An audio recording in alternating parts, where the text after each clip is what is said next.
something very, very dangerous. Get these spidey sense, I was like, oh, something's off.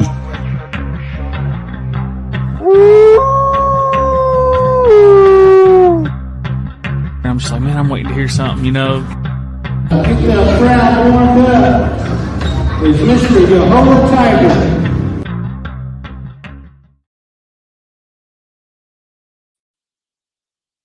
What's going on, guys? And welcome to another edition of the War Cry Podcast.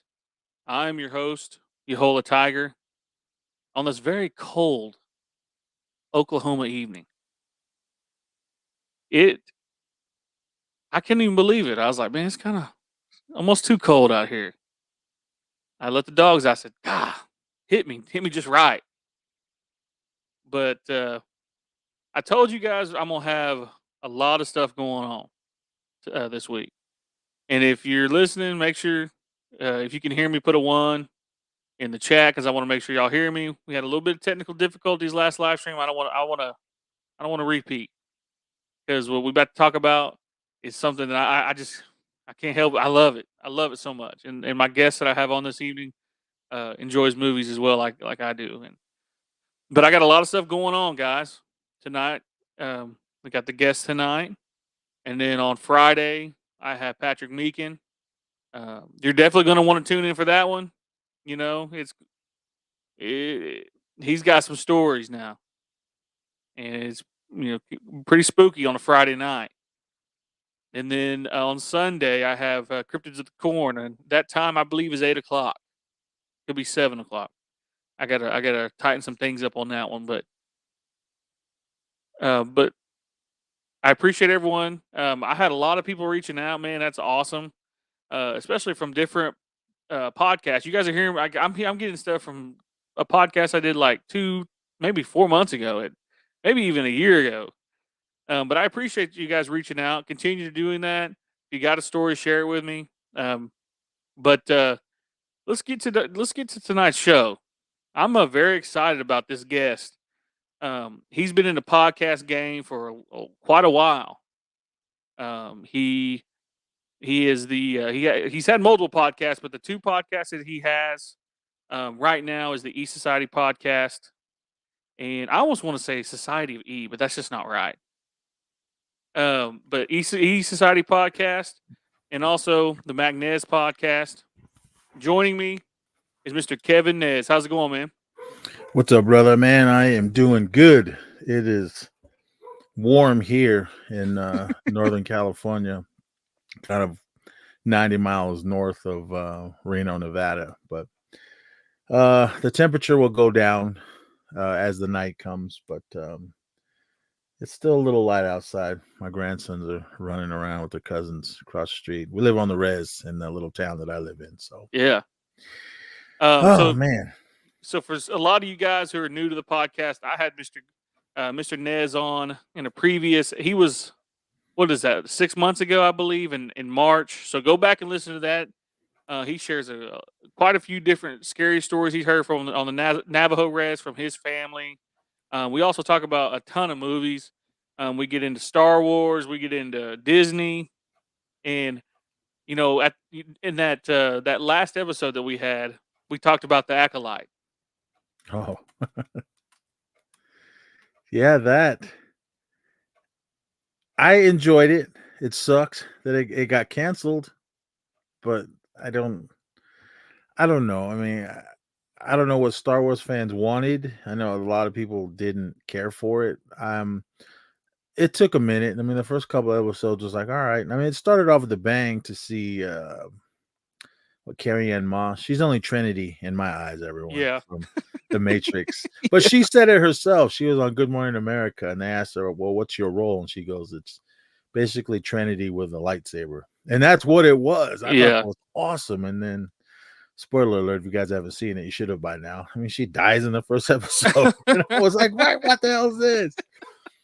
But yeah, it got going, and then it was good. I mean, once it got to the end, I was like, oh yeah, I love. I'm sorry, my dog, my res dog, out there barking. Yeah. Feed me. Yeah, but I enjoyed the show. I thought it was really good, and the way it ended on a cliffhanger. And I was juiced because there was one character in the Star Wars universe that was around during that time, and we got to see the back of his head. But then now we're not getting to see anymore because it got Man. canceled. Yeah. So I was And like, I saw a "Man." lot of that backlash, man. I had watched. I ain't gonna lie to you, man. After that first episode where they killed off Trinity, man, I was like, I'm good, man. And then I just kind of followed through the people do reviews, and it just it didn't get very well, reviewed, and it didn't help either, man. That the director and some of the actors were just kind of stink, man. Just the way that I guess, man, it could have been too the way the article was written. It could have been really, just that. But the main actress, or no, I'm sorry, the director Headland, man, I was like, she's like, this is she basically said this isn't for the Star Wars fans of the '80s or something like that. I was like, that's your core. I mean, I enjoy every Star Wars show that they put out. I mean, what was the one before? Not Ahsoka, the other one. Oh, you're talking Andor. about yeah. It was cool. I mean, I liked Cassian Andor. I loved his story, and when we got him in Rogue One, and I was like, I want to see more of this guy. The way he was basically saying that he's been fighting this battle against the Empire since he was a kid. Mm-hmm. So now we got to see some of it. I mean, it wasn't the lightsabers and the dark side and the light side and all that, but it was good enough. It's in the Star Wars universe, and it was a good character that we got to like in Rogue One. And spoiler alert, if you haven't seen it, he died at the end, but I thought it was good, and we are getting a second season, so I'm juiced about that. Yeah. But I don't know, we'll see. And Ahsoka, I'm ready for that. That was amazing. Of course, Mandalorian, we're getting more in that. We're getting a Mandalorian movie, basically him and Grogu, Baby Yoda doing their thing in other parts of the galaxy, and I'm ready for that as well. But we'll see. But Acolyte, I was disappointed that we're not getting anymore. I know they're giving us more backstory on the characters because they started a comic series. What was the Wookiee's name? I think it was Kalnaka. Because we got to see him just for maybe an episode, and then I was like, stop giving me these characters that I want to see, and then it's over with. So, but yeah, I picked up some of the books. I don't know how long that series is running, but I want to know more on who he was and everything. I want I don't even remember Trinity's name in the show. I want to see more of her if they're going to give me it in comic book form. So, but yeah. I don't know. Anything Star Wars you throw at me, I'll watch, I'll read. Comic form. I'm not much of a novel reader. I had to in school, but now I'm just there's no pictures. I'm good. I'm 53 years old, everyone. I did my time in school. So now I'm gonna keep reading comic books. Yeah, you don't have to go to the Scholastic book fairs anymore, man. Times are it's cool that they still have those. My grandson Daniel. Yeah. He just had one not too long ago, and walking in there, I was kind of like, wow, it's just brought back the memories of going in there.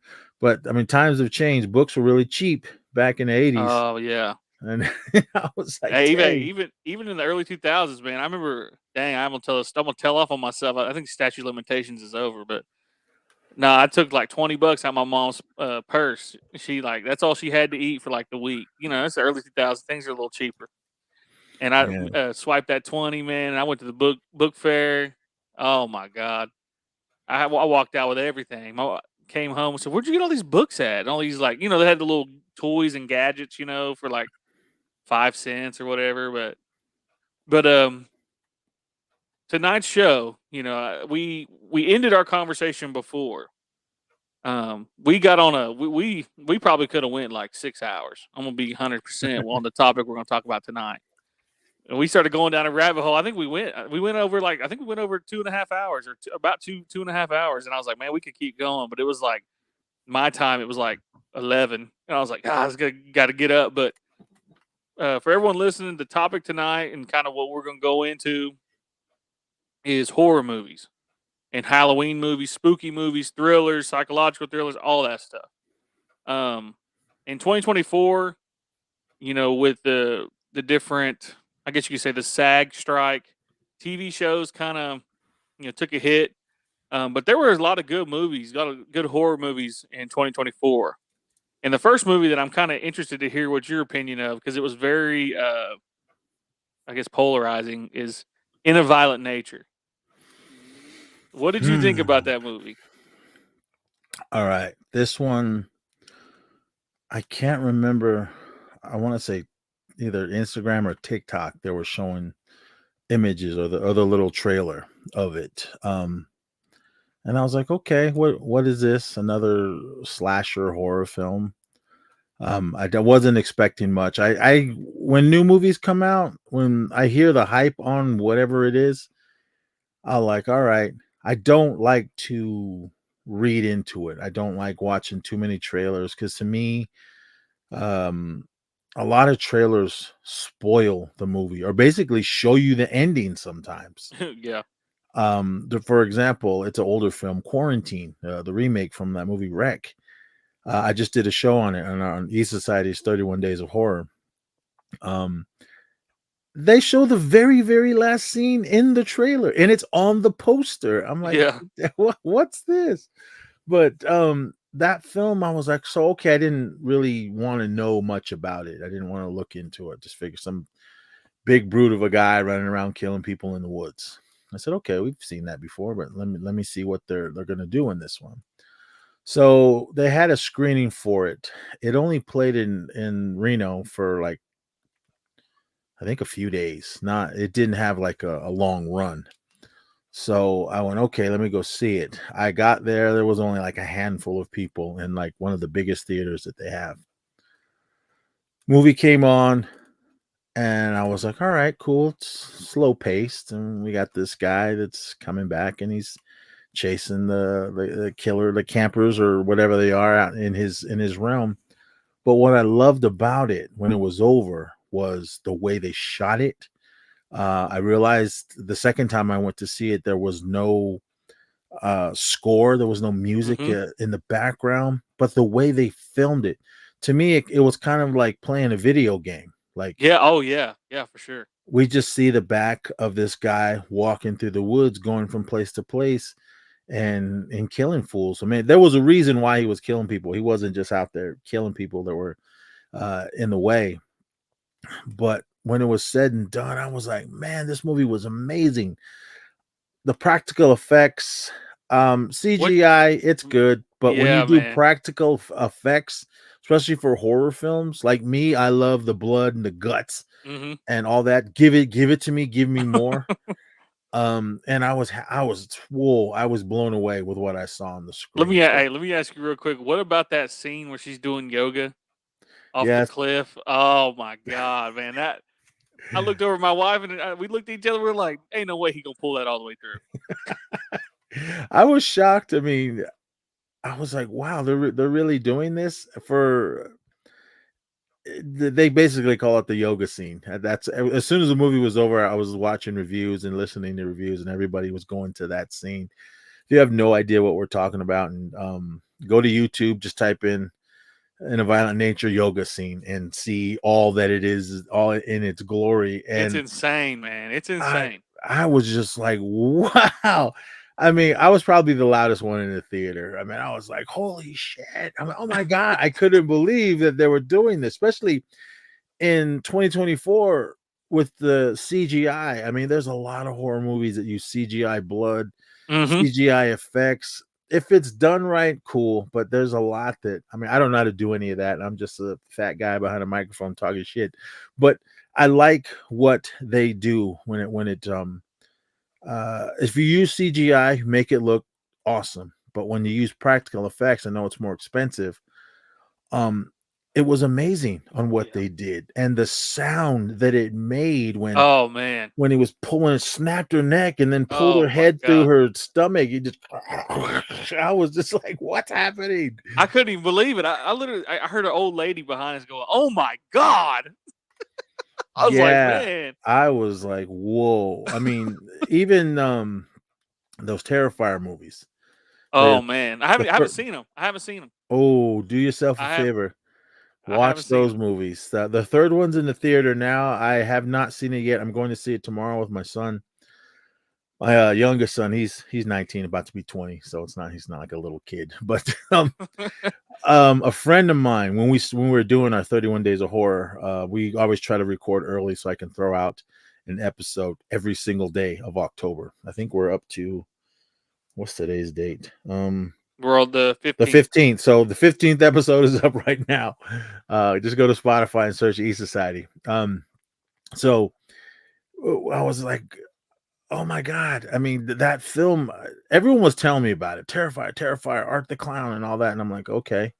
I'd seen the movie that he started in. It was like an anthology called was it All Hallows? Saw it. All Hallows Eve. Yeah.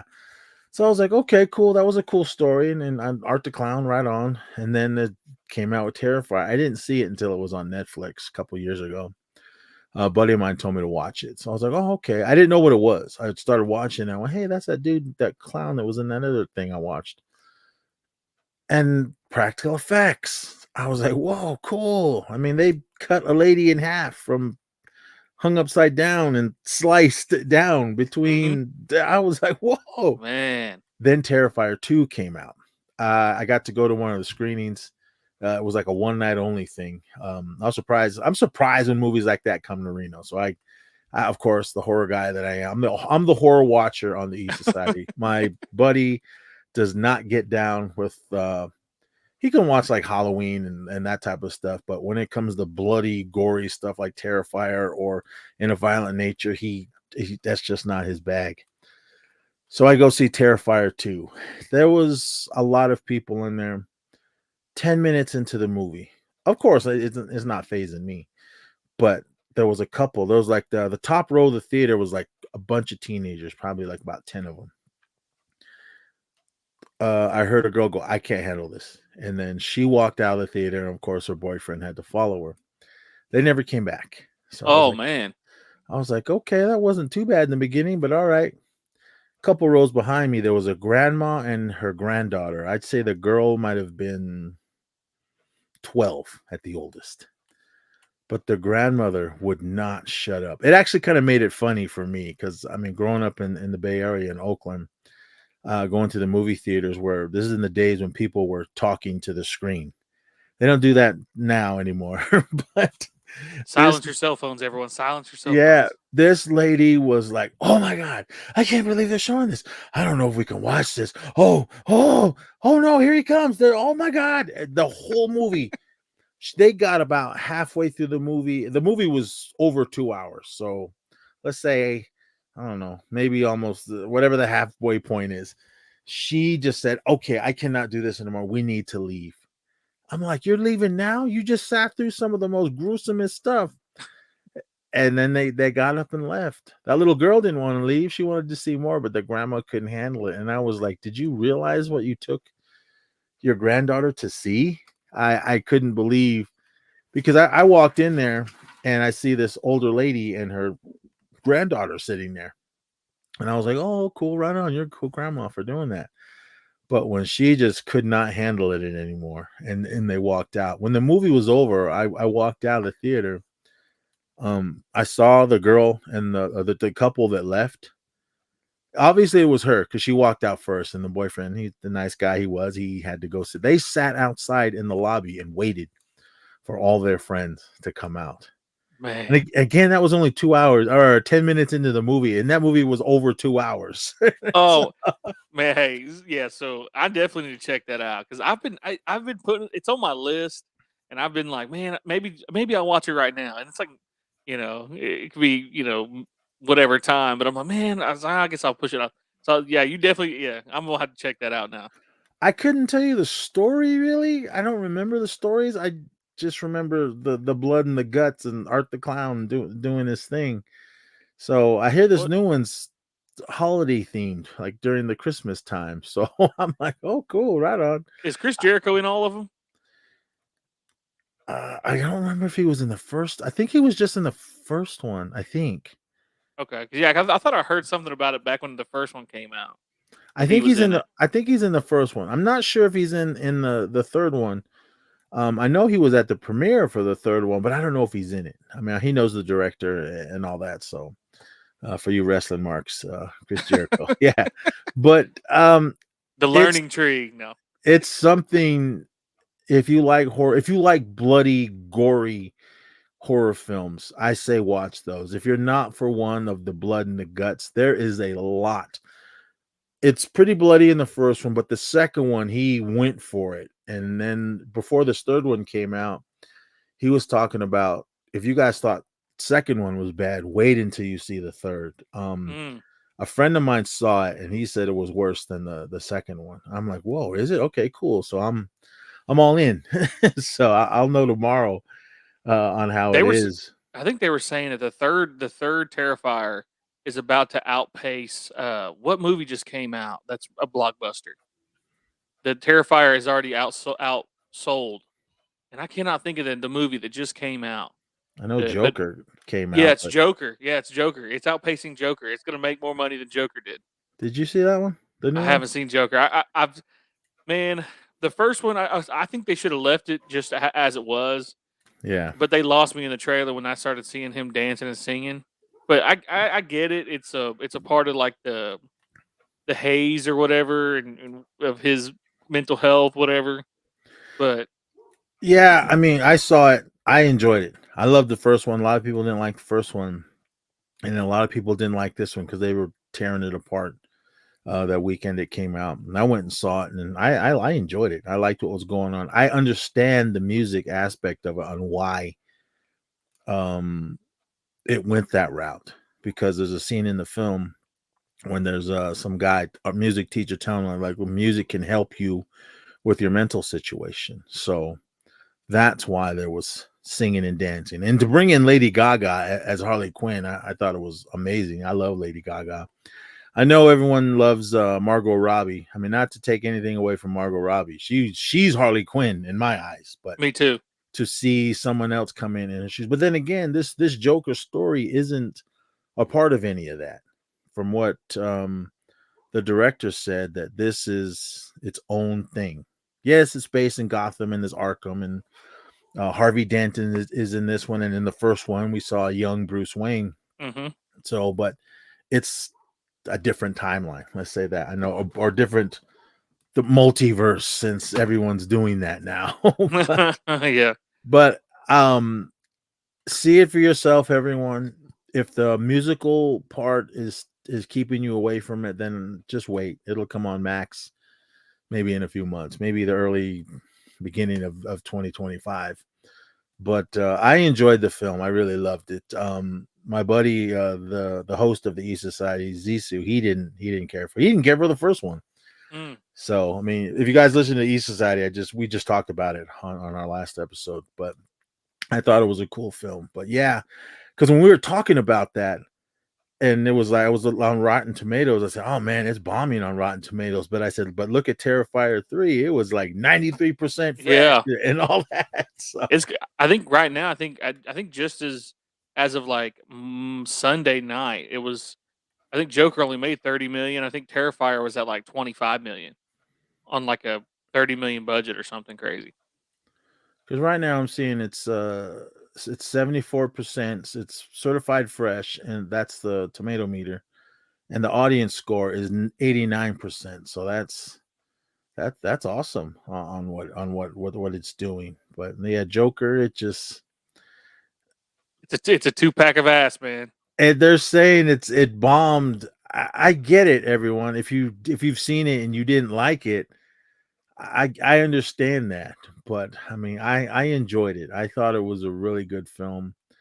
Cinematography, I love Joaquin Phoenix, Lady Gaga. So I enjoyed the film. I knew I was gonna like it. I didn't want to say I loved it until after I'd seen it. So, but again, to each his own. If you guys want to see it, go see it. If you don't, then don't wait. But if you're a blood and guts guy or gal, Terrifier 3 would be your best bet. I'm sure you have seen the first two. But if you haven't seen the first two, I advise you to watch the first one.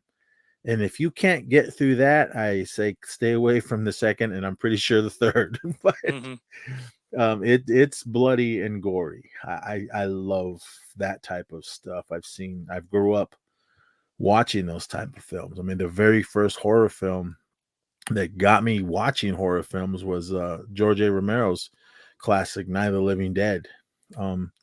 Shout out to my babysitter Mark. I was still in elementary. I might have been kindergarten, first grade when I first seen it. There was a show in the Bay Area on Channel 2 called Creature Features. It was hosted by Bob Wilkins. Guy just sat there, smoked his stogie, and talked about horror movies. And my babysitter was like, "Hey, you guys want to watch this scary movie?" So we're like, "Yeah, sure." I was just trying to be a tough guy. I was like, I don't know. But I sat in between my older brother, Jamie, and our babysitter, Mark. I sat in the middle. I was holding the popcorn bowl and turned on the TV, and we watched this black and white movie of the living dead taking over the earth and eating people. I was not expecting any of that. Never seen any type of thing like that. I've seen Dracula and Frankenstein and Creature from the Black Lagoon, but to see something like that, to where these zombies at the time were eating human flesh, I was like, oh my God, I wanted to see more after that. And my mom and dad didn't take us to those type of films. So I tried to watch Creature Features every weekend to see more of stuff like that. I mean, it was mainly all old Hammer films, the Dracula, the Christopher Lee type of stuff, which I love. He's my favorite Dracula, Christopher Lee. Rest in peace.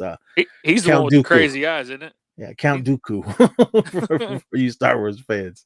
And one thing about those Nightmare, or not Nightmare, eventually I guess we'll get there on. But one thing about the Night of the Living Dead series is that one thing I enjoyed about it, especially like I'm a young guy. I'm 30. Like I'm not like I'm out here, old man. But one thing I enjoyed about them watching them back is it kind of has a little bit of a story to it. So like, some movies, it's just like, hey, here's the monster. They're escaping the monsters. Like in the second one, they went to low income housing, and basically they were trying to, they were basically just saying shoot to kill, because there was one zombie in there. But that's one thing I like about those movies. It kind of has I guess it's like Rambo. Everyone forgets the first Rambo has like a Vietnam, veteran and how they were treated kind of story to it. And I think those movies are similar, and I think people get lost because, and what's crazy is that in the first one, he survives and he's like, hey, everything's good. And they kill him. And that's like one of the greatest, that might be one of the first greatest twists. And when he's like, hey guys, I'm all right. And then they just kill him. It's just like, oh man. George Romero, rest in peace. He always had some kind of back commentary on what he was saying in each of the films that he made. To get a black actor to be the lead in this film was probably unheard of at that time. As a kid watching that, growing up in a black neighborhood, I didn't see the difference. I mean, it didn't bother me. That was something. I go to school, and my school was predominantly black, and it was just kids. It was just people. I didn't see any of that type of stuff. But later, as I got older, watching that film, I realized, and hearing him talk about it, like, oh, okay, he had something deeper to say. Mm-hmm. And same thing with Dawn of the Dead, which was my all-time favorite zombie film. And if you guys don't know that one, they only say zombie once. Yeah. In that film, they actually never really said zombie, because in the original one they were calling them ghouls. Yeah. And pretty much the same thing for Dawn of the Dead. Only zombie came out once. I guess Ken Foree kind of just was reading his line and ad-libbed that word, and everything. So I was like, cool. But that film, I actually just saw it a couple months ago on the big screen again, in one of those Alamo Draft House. Awesome. I love that film. I know that film inside and out. That third one's about Reaganomics, isn't it? The Day of the Dead, yeah. And then the Land of the Dead came out, and then the Diary of the Dead, then Survival of the Dead. I know I didn't really care for his last one, but Diary of the Dead, when he went the found footage route, I thought I liked it for what it was. It was slow, but I loved what was going on. Looking at the comments, Betsy S, I have not seen Longlegs yet. Oh, you haven't? I have it. I bought Oh it. my goodness. I bought it. I haven't watched it yet. I want to watch it, Oh and I was going to talk man. about it on the show. I God. bought. I'm still a physical media guy. If you can see all the movies, for those of you that are watching behind me, Thousands of movies back there. that's just some. I have another shelf over there. I don't know if you guys can see. I got stacks here. I got a stack in front of me on my desk. And I have some in my backpack because I just bought some. I also bought that movie Maxine, the third film in Ty West. I need to check that out too, Is it Maxine. Ty West? I think it's Ty West. Ty West, yeah. I have not seen Long Legs, man. I'm gonna watch it. I'm telling you, one thing about that movie that I'm a real big, almost like I hate saying this, but I enjoy when there's like a demonic cult type of feeling. Like, it's like it gives me like, I would say it gives me when I first ever saw Silence of the Lambs, that's how it made me feel. You don't really know what you're getting from it. Like, you're kind of like, oh, I don't, what's going on here? Like, what's the story? Like, you have this guy, he's killing people in a ritual manner. What's going on? And you get kind of twisted up a little bit, but then also too, it does have like a supernatural vibe. My mom absolutely hated it. My dad loved it, but my mom hated it. She was like, "No, this is not for me." Like, but it might be for me. It might be movie of the year. Might be Long Legs. Not even kidding. Oh, okay. Well, I might rewatch. I never rewatch movies. I've heard nothing but good things about it. I mean, and you're another one to pile onto that good list, as well as you, Betsy. Thank you. I'll watch it.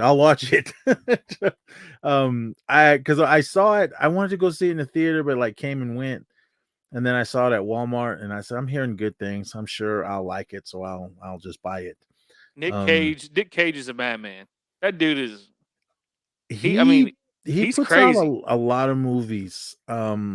He had Mandy in 2022. That was awesome. That was a good movie, man. That really bloody, but it was a good movie. He had was it Color Out of Space? Did you see that one? That was like a sci-fi. That was awesome.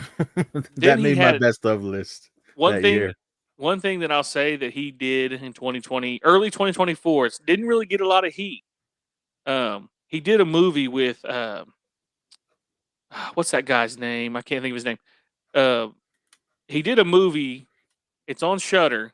It's an exclusive, but he's with Joel Kinnaman, and he plays basically. I can't think of the name of that movie. It came out early 2024. Is that the one he's driving around in the car? Yes. Yeah. It's a little heater, man. It's got some heat to it. I mean, I don't love all his movies, but I love all the stuff that comes out. Did you know he makes like 100 movies a year? And I'm like, I know he had the tax issue thing, and I'm like, are you still paying for it, or you just love to work? I'm like, when are you ever home? Because he's constantly putting out movie after movie, and I love him. I mean, I think one of the last ones that I loved, it wasn't a horror film. It was that movie called Pig. If you guys have seen that, I haven't seen that, but it's been like, that's another one that's been on my list too. It's really slow, but I loved what was going on. I was like hoping the Academy would look at that film and realize that he did an amazing job acting in the film. It's not a horror movie or anything. It's kind of like a super duper slow drama, but I loved what was going on in the movie. And when it was over, I was like, man, this movie was awesome, because I kept hearing good things about it. And then I finally watched it. I don't know, it was streaming on something, but I mean, he's a character. I mean, my favorite movie is, I'm a kid of the 80s, Valley Girl. Nothing to do with horror movies, but I love that film and everything he did. I mean, he was going strong in the 90s when he had Face Off, he had Con Air and Leaving Las Vegas and all those other type of films. And then whenever those National Treasure movies were coming out and the Ghost Rider films, he took a different route after that, early 2000s. I think once he left, I don't want to say mainstream Hollywood, and he just started doing all these indie films, that's when he really started to gain more speed again. I mean, if you're a Nicolas Cage fan and you like those films that he puts out, I mean, to put all these crazy films, I mean, Mandy, I mean, I couldn't even explain that movie. If you guys haven't seen that one, check it out. Crazy. Oh, another movie he was in that just came out to streaming on Shudder was Arcadian, the I haven't watched alien that yet. movie. Yeah, that's a good movie. I won't say it's a good movie. It's a very solid movie. But one thing that he does something when he gets irate and he gets like crazy. His scream, man, is just it's a different. It's like I would call it unhinged or something like that, because there's a part in the movie where he gets so mad because his sons don't listen to him because these things come out at night. And but yeah, Arcadian, that's on AMC Plus and Shudder. Came out, but it's pretty good. He, like I said, he's got some little bit of heat in 2024 with some of these horror movies.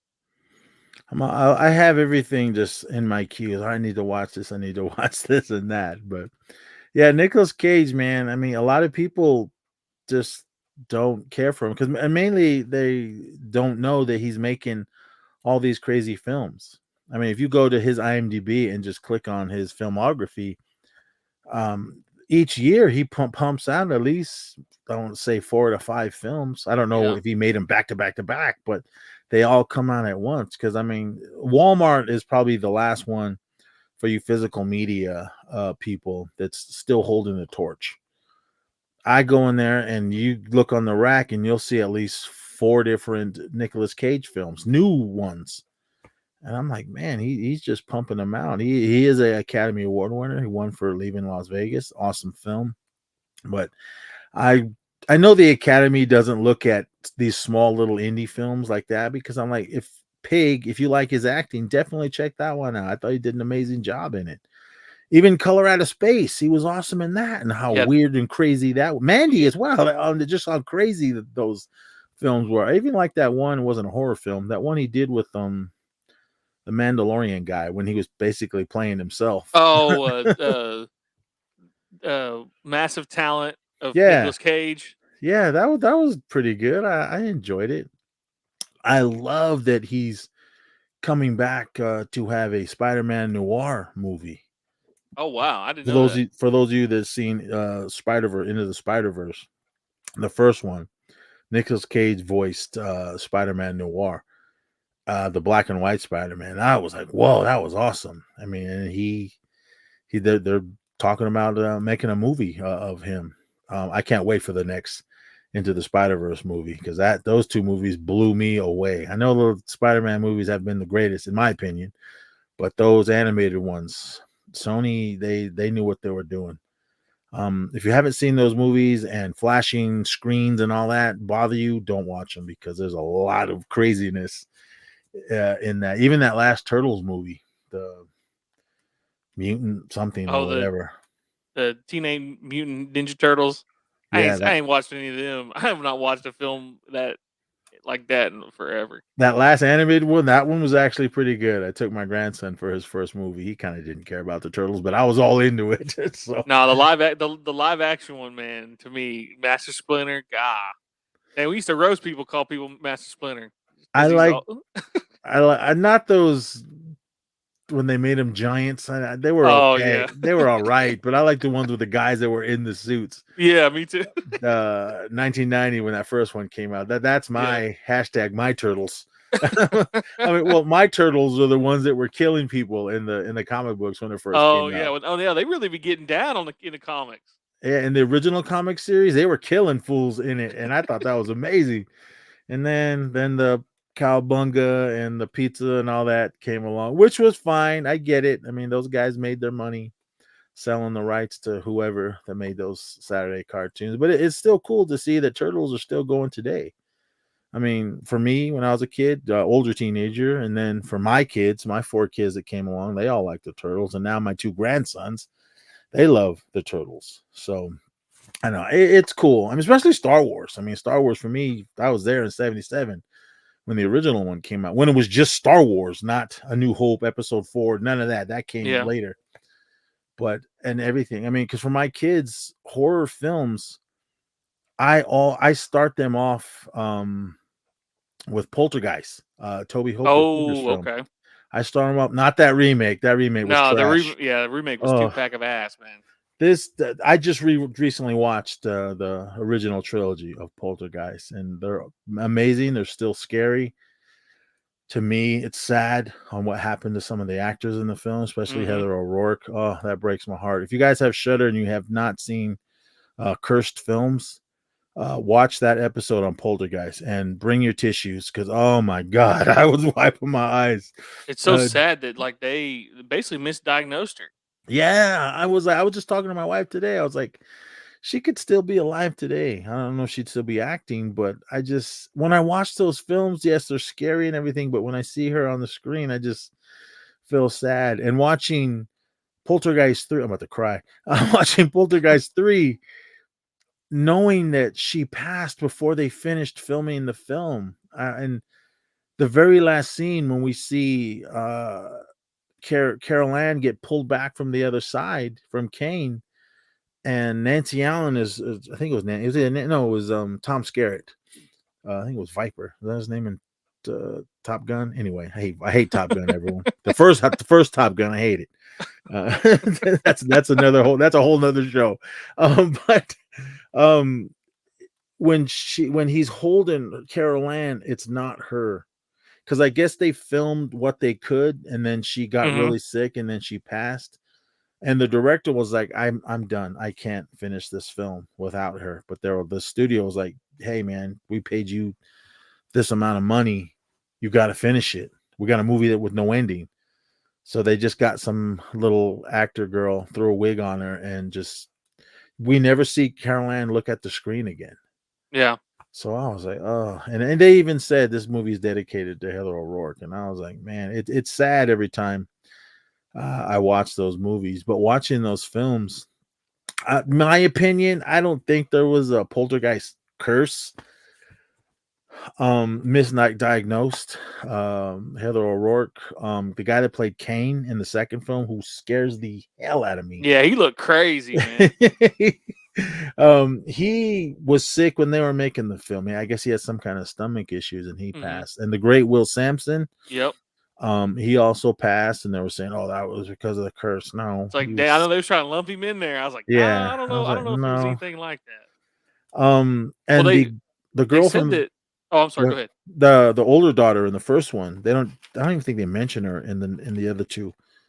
She got murdered by her boyfriend. I mean, that was that. Well, then they always say the skeleton too, like they used actual bones. Yeah, because from what I watched something on E when they were talking, it was called the Poltergeist Curse or whatever. I guess when Will Sampson showed up on the set, he felt something, and he kind of went in and looked around, and I guess he pulled the producers, director, whoever. He said, "Hey, man, I'm spiritual. There's something here. If you guys don't mind, I want to come back later tonight and basically smudge the room over all this stuff." He goes, "Because I'm not feeling right." So I guess he went there and did his thing, and everything was good, and he go ahead and made the film. I get it when you make these type of films, especially in the first one and the third one with a lot of skeletons. I don't know if they, had the budget to go buy all these fake skeletons and everything. I guess when you're buy them, whatever, they throw in some real ones. And I know. Went down to LA County morgue, man. I don't think grabbed some bones. I don't think all of it was real, but there was some real ones. I mean, even cadavers at school, I mean, they're real. Yeah. But I'm not gonna. Yeah, I don't know if there was a curse. I don't think there was, but it's just sad to hear those stories on what happened to some of the actors in the films. I mean, mainly Heather O'Rourke, and I can't remember the older daughter's name, being murdered by some jealous boyfriend. But to be misdiagnosed, it's just so sad. When they were talking to the director, like he was like, I can't make this film. I can't finish it. He was just pleading with them. But I get it. Hollywood's a business. You got to make money. So you're under contract. You have to make it. So he, as much as he didn't want to, he went in and they just made some little half-ass ending. Yeah. Because if you guys have seen it, it just kind of ends. There's like there's like no, what do you call it? Like customer satisfaction at the end of that movie. It's just like, hey, our Yeah. star passed. We're going to just go ahead and end it how we ended. I didn't even know she had passed until after I had seen the movie. When I saw at the very end of the credits, this movie's dedicated. I was like, what? And I was like, oh man. So ever since then, and watching it, I loved all three of those movies. I didn't really care for the fourth one. That remake was trash. That TV show they tried to do, I didn't care for. But I mean, those movies, they're scary. I mean, because my wife was asking me, she goes, when my kids, my 4 kids were younger, they were like, my daughter, she was 10 years old. She was like, she was having a slumber party, and she was like, we want to watch a horror movie. Is there something we can watch? And I'm like, let me see. I kind of just looked at my catalog. Okay, not this one. I was just kind of sticking with PG or maybe PG-13 one. And I said, Poltergeist, it's PG. It's not that bad. But if you watch that movie today, if you have never seen Poltergeist, there's some gruesome stuff in it. I mean, you got some guy tearing the flesh off of his face. And I was like, wow, that was PG. we weren't soft in the 80s, boys and girls. But I was just like, oh my God. And then I was kind of like, I don't know if I should let them watch this, but in the end, they were like, oh, they were scared and they enjoyed it. That was a movie that I introduced each as my kids, my daughters, my 3 sons, when they got to the 10-year age and wanted to watch a horror movie. I would watch. If you can handle this, you can handle other things that I'll show you. Because when my kids got older and then they want to watch a scary movie, I said, well, you know where the movies are, go pick one. My son Kyle, he really fell into horror films. He watched all the George Romero zombie films. He watched all the Friday the 13th films. We ran through all the Halloween ones. We started with the Nightmare on Elm Street, but he kind of fell off that one. And we would go to the movies and everything just to see whatever was out. Friday the 13th, he's like me. I love Friday the 13th. That's my franchise. Are all the movies good? I was going to say all 10 of them. I don't like the 9th one when New Line took over. The Paramount years, the first 8, I love them all. I know everyone hates Jason Takes Manhattan. Which what about is, if you guys can see this mask, this is the mask that Jason had in Jason Takes Manhattan. Not the real one or the replica, but what about Jason in Space? That movie was awesome. Man, that was crazy. I was not expecting that. After Jason Goes to Hell, the Final Friday, which me is the worst one out of the original 10. I just didn't like what the director was trying to do with that one. Try to make it all crazy, add all kinds of things that it was unnecessary. Because the first 8 films, they at least go together. Yeah, they're all in kind of linear. Yeah, I mean, they're all crazy and goofy and everything, but they went together in the story. And when New Line took over, they were like, we want to go a different direction. Yes, Sean Cunningham, or was that his name? Sean, he had Sam, whatever his name is. He had something to do with it, but it just, I don't know what they were trying to do. And when go ahead, I'm sorry. No, go ahead.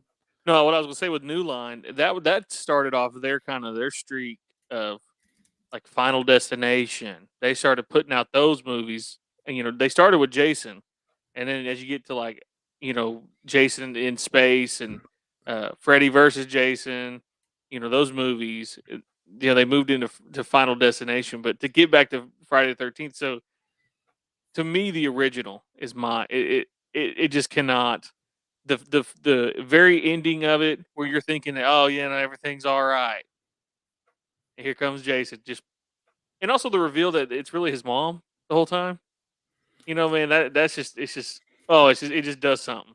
That one, Friday the 13th, original one, Sean Cunningham's 1980 slasher horror film, is my all-time favorite slasher horror film. If you guys can see, here's my Friday the 13th shirt. I had to wear it for this special occasion. When I went and seen that, my brother saw it opening weekend, and I saw it, I think the next weekend, I can't remember. he was telling me about it. Like, oh my God, this movie's scary. There's kids at the summer camp and there's a killer running around and all this. And I'm like, oh, cool. This sounds awesome. So he took me to go see it. And that movie scared the hell out of me. I think I was 9 years old when I saw it. It came out in 80. Yeah. This is the day when they didn't care, especially the movie theater we grew up. The movie theater was right around the corner from our house. And they didn't care how old you were. You could go see any movie you wanted. And we went to go see Friday the 13th. He took me to see Friday the 13th. Shout out to my brother Jamie. Right on. Love you. And I was watching the movie like with my looking between my fingers, kind of closing my eyes half masked. I was like, oh my God. And that night, I kid you guys not, I tried to sleep in my bed. I was slept in bunk beds. And if you guys have seen that film, Man, yeah. I was like, no, this ain't happening. Dang, was you thinking he was on what? Put a knife Someone was through you, under the bed. Yeah. Yeah, like Kevin Bacon. Yeah. I went and slept with my mom. My mom was like, I knew you shouldn't have went and seen that movie. And she let me sleep with him. And I still get 9 years old when I saw it. I'm 53 now. I watch it every year on Friday the 13th. I watch it during this Halloween season. I've seen it a ton of times. I still get some scared. That little 9-year-old Nez comes back when I'm watching that film. Betsy Palmer scared the hell out of me. She didn't have to have a mask on. She didn't have to look deformed or burnt up or anything. She was just a mom. And that story, out of all 10 films, even the remake and whatever else we're getting, it was just a mom that lost her son and she snapped. Yep. That could happen to any of us, any of you parents or grandparents or whatever. And she snapped and took her revenge out on the two. If you guys have seen the film, the two counselors that got killed in the beginning, they were the ones that were supposed to be watching Jason.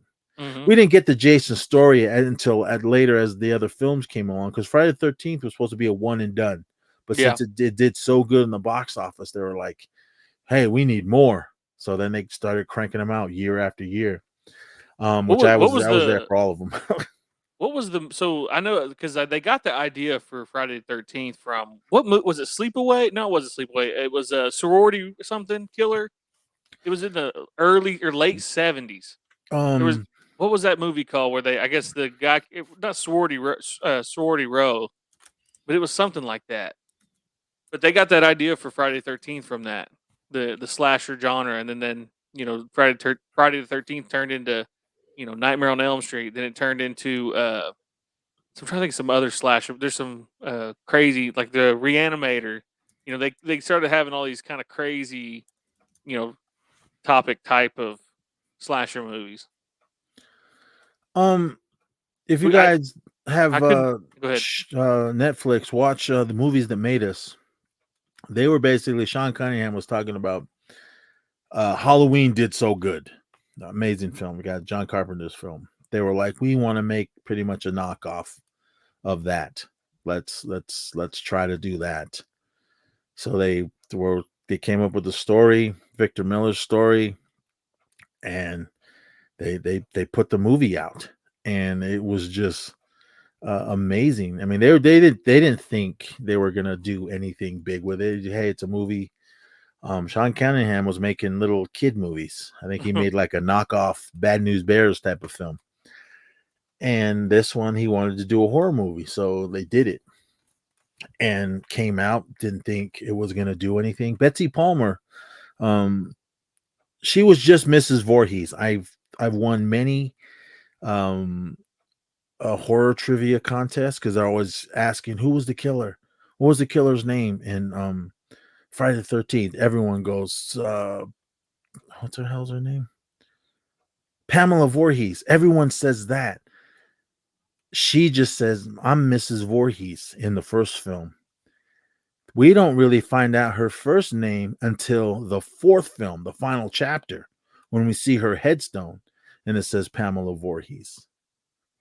Because, I mean, they don't even talk about it. They kind of bring her up in the second one. Third one, we see her pop out of the water at the end, but we just know Mrs. Voorhees. And when the final chapter came along, we finally find out her first name. And people were like, oh, no. I said, nope, she did not say her first name in the first film. But that one, yeah, they just wanted to make a movie and they did it and it just hit. And then since it hit so good, Paramount was like, you know what, we need more. And Victor Miller was like, the killer's dead. I mean, well, they're like, well, what about this Jason guy? And they're like, that was a dream. I mean, if the first three films, if you guys have seen those films, the first one, of course, was Alice. It was a dream at the end. And then when we see the second one, when she has that dream, when Jason comes crashing through the window and grabs her, that was a dream. And then at the end of the third one, when I can't remember her name, when Mrs. Voorhees jumps out of the water and grabs her and pulls her in, that was a dream too. And everyone's like, well, were these real or were these not? I don't know. I mean, you can, if I ever meet Sean Cunningham, I'll ask him, was that a dream? Or if I don't know if Victor Miller is still with us, but I don't know, it's a dream. But the way Victor Miller was talking about it on something I was watching, he said, no, this movie was a one and done. Jason is dead. The Paramount is the one that brought him back to life. He goes, in my original story, he died back way when he drowned. But they were saying since that movie did so good, they wanted to make more. That's how they kept this story going. And as the story goes with Jason, he was basically a human up until final chapter when he was dead, when they killed him. Shout out to Corey Feldman, Tommy Jarvis. I forgot he was in those. Yeah, Corey Feldman was in final chapter and he was in the beginning of part 5. They wanted him to continue to be Tommy Jarvis, but I guess he was filming Goonies at the time. So he was only he's wilding out now. You see him on stage? I'll give it to him. I met the man a couple of times. He was cool with me. I have nothing against Corey Feldman. He's up there doing his thing, everyone. I couldn't get up there and do it. And he's loving every minute on stage. He's the comeback king with his Michael Jackson dancing. Man, he was really hitting it too. I was like, God, he really going. I'm like, man, do your thing, Corey, man. F the haters. Do your thing. You're up there doing it. You got horns up from me. He opened for Limp Bizkit. Yeah, that's crazy. That the first one I saw was when he played at Riot Fest last year, and there was a crowd for him, man. Circle pits were going and everything during his set. And I was like, well, I know a lot of people look at him as a joke. I don't. I grew up watching Corey Feldman movies and when he was in TV. And, the Lost Boys. Yeah, Lost Boys, Thing You Do, not Thing You Do, Dream a Little Dream. License to Drive, and then all the other little things that he had. Stand By Me, he was amazing in that. Yep. But he's doing his thing. I'm not hating. I can't get up. I can't sing. I can't play instrument. I can play instruments, but I'm not good enough to get on stage and do it. But he's in the Friday the 13th universe. I forgot about that too. I have this Friday the 13th. It's called Crystal Lake Memoirs or whatever, this book. I go to a lot of horror conventions. I try to get as many people that were in any of the Friday the 13th movies to sign it. I have Corey Feldman's signature in it. I have all the guys that played Tommy Jarvis, Tom Matthews, Corey Feldman, and John Shepard. All those 3 guys that played Tommy Jarvis, I got them to sign my book. Friday the 13th, the original one, my all-time favorite. Second one favorite is Final Chapter, and 5, A New Beginning, is also a favorite. I know other than the other later ones, A New Beginning has Jason's in it, but he has nothing to do. It's the Roy Burns guy. That's the copycat Jason. That movie is amazing. I know a lot of people don't like it. I love that film. But yeah, I mean, I just grew up watching Friday the 13th. Of course, I watched all the Halloweens. I was about to say, I was like, man, what you because to me, or how I rank it is, I mean, because I always think of the big 3, Michael, Jason, and Freddy. To me, are the big 3. Halloween. Michael Myers is my favorite of the three. And then Jason and then Freddy. My brother Mike, man, shout out to him. Mike J. Marin. He's a writer and director. He makes native horror films. He just finished one called First Voice. It's doing its rounds in the film festivals. Any of you in the Hollywood area next month at Skins Fest, his film is playing the last day on Sunday. It's called First Voice. Definitely go out and see it. Support indie films. And he's made some other things as well. I'm in this one. Well, my voice is. I play a couple characters in it and some film work that I shot with my iPhone. It made the cut too. So that's really cool. Can't wait to see it on the big. I've seen it already, but I'm going to go down to Skins Fest and watch it on the big screen. But Halloween, I saw the first one. I didn't see it in the theater. I saw it when it made its first run on regular TV on NBC. It was on Friday night. Back in the day, boys and girls, there was this little book called The TV Guide, and it showed TV movies. And it went. So it's not a button on your no, controller? not anymore. It was before cable and everything. Everyone, you bought these little books at the supermarket at the checkout line, and I remember opening up TV Guide. We got it delivered to the house. My dad always had to have TV guides. And I remember seeing a picture that said Halloween. I was like, whoa, this is cool. What is this? And then I remember my friend Mike telling me, oh, man, it was good. It was about this guy wearing a mask killing people. So I'm like, oh, sweet. I want to see this. So I watched it. It was all cut to hell. But, man, I was still scared. And I was like, oh, man, it's awesome. I actually didn't see it fully until cable came around. I was at my friend's house and we watched it. But when Halloween 2 came out, I went to the theater and saw that one. So and from then on, I've seen all the Halloween movies in the theater, even this last trilogy. And what'd you think of the last trilogy? Rob Zombie's crappy attempt. I liked Halloween. I liked Halloween Kills, which was my favorite. Halloween Ends, I don't know what the hell they were trying to do. I don't know what they was trying to do with that. Is Michael possessing this person? I don't know. There was like they were building up to something with that character. Then he gets killed. Spoiler alert, you haven't seen it. And then that was it. I was like, what was the point of all this? I mean, that's crazy. You bring Michael back for us, such as old schoolers that were there and grew up on him. I didn't really care for a lot of the other films, but and then I said, this is how you're ending it. I was like, this is terrible. Yeah. I left the theater mad. I think the worst out of the Halloween films. Well, Rob Zombie when he got his mitts on it. The first one, cool. I liked it. It kind of went along with John Carpenter's, but the second one, I don't know what he was on something, man. I don't know what he was smoking, what he was drinking. I mean, don't get me wrong. I love his wife, Sherry Moon Zombie, beautiful young woman. I really loved her as Baby Firefly in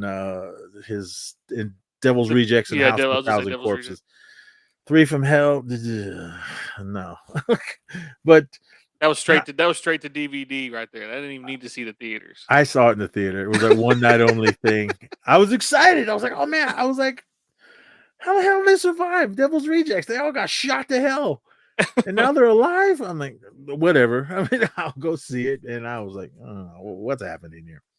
Rest in peace, Sid Haig. He died while they were making the third one. But Halloween, I was like, okay, cool. First one, awesome. Second one, hella good. I love that one. Yeah. Third one came around, Halloween 3, Season of the Witch. I remember when we went and saw it, and the guy before we went in was like, don't expect Michael Myers. We're like, what? Well, yeah.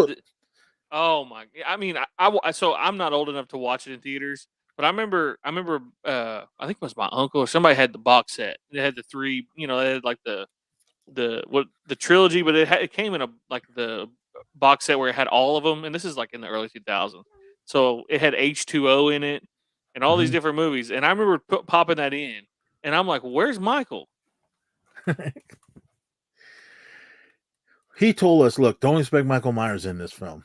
And I was like, at first I was kind of like, when I was like, Halloween 3, didn't he die in the second one? I was like, okay, so we go and see it. And I was like, what's Season of the Witch?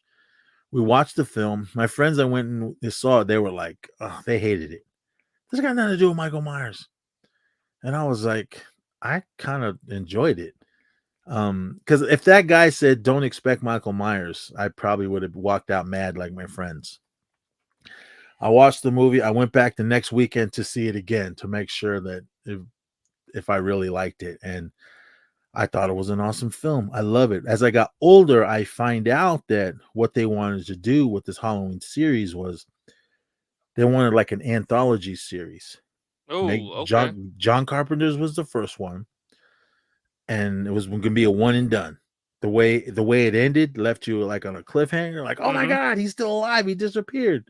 Movie ended. 80s came around. We got 2. Yeah. And I was like, Halloween 2? And I see Michael Myers in the trailer. I'm like, how did he survive? Well, we knew he survived, but I was like, well, I want to see how he got away. And we got to see how he got away. And I liked what was going on. Jamie Lee, Laurie Strode. We find out later that, Michael's her brother. And the movie, and then at the end, if you guys haven't seen Halloween 2, you should have a long time ago. He gets burned up 40 years ago. He gets burned up. I'm like, how the hell do you survive that? And then we go see Halloween 3, and it got nothing to do with Michael Myers. But Michael Myers is in the movie. If you guys remember, Tom Atkins is watching. He's in a bar. Shout out to Tom Atkins. He's an amazing actor. Awesome guy if you ever get to meet him. He's in a bar or whatever, and he's looking on a TV screen, and they show the original classic, and they show a trailer for Halloween, and we see Michael Myers walking down the stairs. I also won. I thought I missed it, like a candy. No, like no. I was like, man, did I miss it? I won a trivia contest like that too. Someone was going, what movie was Michael Myers not in? And everyone was saying Halloween 3, Halloween 3. And I was like, I raised my hand and said, he's in all of them. And then the guy looked at me and goes, what do you mean? Explain your answer. And just what I said. If you look on that TV screen, they show the trailer for Halloween. They show Michael Myers walking down the stairs. And I won like a horror DVD. I can't remember what it was. And everybody went, oh. I said, well, he was in it. So, but yeah, they wanted to do an anthology series. So this is how they were going to continue with that. But it kind of bombed. It didn't make the Halloween and Halloween 2 money. So they're like, well, we need to do something. They didn't want to get rid of this franchise. So that's when years later they gave us Halloween 4, the return of Michael Myers. And when that came out, I was like, okay, how did he survive being burned up? I mean, he should have blew up from the blast when he blew up. Yeah. Okay. Yeah, he was in a room full of gas that and how did Dr. Loomis survive? He should have been engulfed in flames. No, he should have been cooked. Like he had chicken. He had little scars on his face, but Michael Myers came walking out of that fire fully engulfed in flames. And I was like, how the hell? I mean, first of all, he shouldn't have survived. If you guys remember Halloween 2, he got shot in the head twice. Yeah, he got lit up. Yeah, with a 357. And I don't know for you gun fanatics, those slugs will tear a hole out of the back of your head. And to get hit by 2 of them in the head, okay. He's undefeated. He was undefeated for 40 years until Halloween ends. In 2020, whatever year that was that came out. Then they threw him in the wood chipper or whatever they did. They finally got him. And then Halloween 4 comes out, and I'm like, okay, cool. And he was in a coma, all burned up in some basement hospital forever. And then they bring him back, and then all right, cool, good way. And then they start chasing Laurie Strode's daughter. Which one was it where he was in the psych? In the didn't Laurie come see him or something? And then it like got him reanimated. I might be thinking of the newer ones. Which one was it where basically he's in that he's locked away at that psych ward? It's the older ones. Is that 4 or 5? That might be 5. That was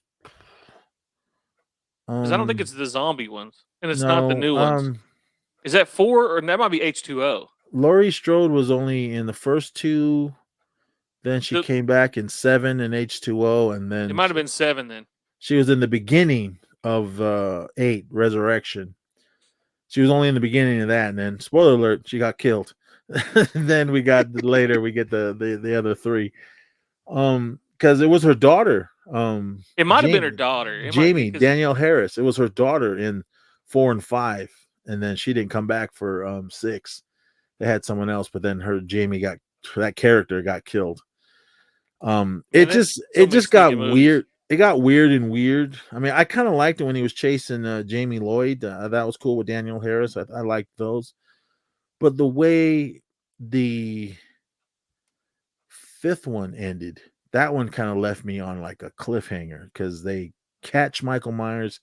He's chained up in a cell at the sheriff's station. We see this mysterious black cloak cowboy, silver boot tipped guy walking around in the background.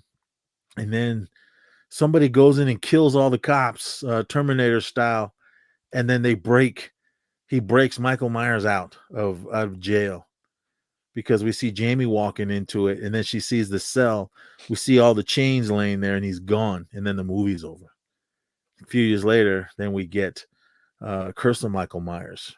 And when Jamie's much older and everything, and then he comes back, and then we find out Michael Myers, I don't know, somewhere in this timeline, he was a part of a cult, the Thorn cult. I was like, what? trying to add nuance to the character. Yeah, I mean, at the end of the 5th one, we see this tattoo on his wrist, and I'm like, what's this? And then when 6 came out, I mean, I love the way 5 ended. I was like, oh my god, there's gonna be more. And then when we get to 6, I was like, what the hell were they trying? The theatrical one, and then that was the last movie that Donald Pleasence did, because his character Dr. Loomis gets killed in it. We don't see it, and it was off screen. Oh, that's right. Yeah, okay.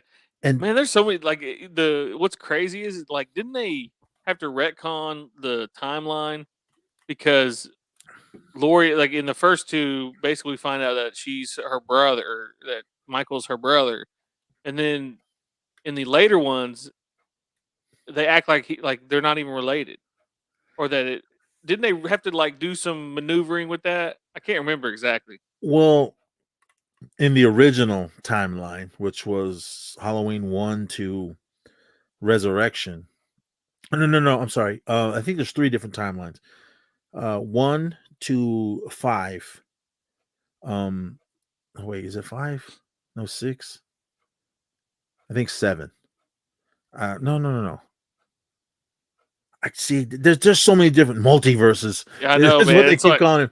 But I mean, because he up to 6, and then Laurie comes back, because I think it ends on the original. The first timeline goes up to 6 to the Curse of Michael Myers, and then when H2O happens, it's 20 years later after the first film. So I think everything from 4 to 6 didn't happen. Yeah. And then in the next timeline, it goes Halloween 1, 2, then H2O, then Resurrection. Then that's the end of Laurie Strode. Because in that first timeline, when with Laurie's daughter Jamie, Laurie supposedly died in a car wreck. Her and her husband died, and that's why Jamie Lloyd had to go live with her aunt.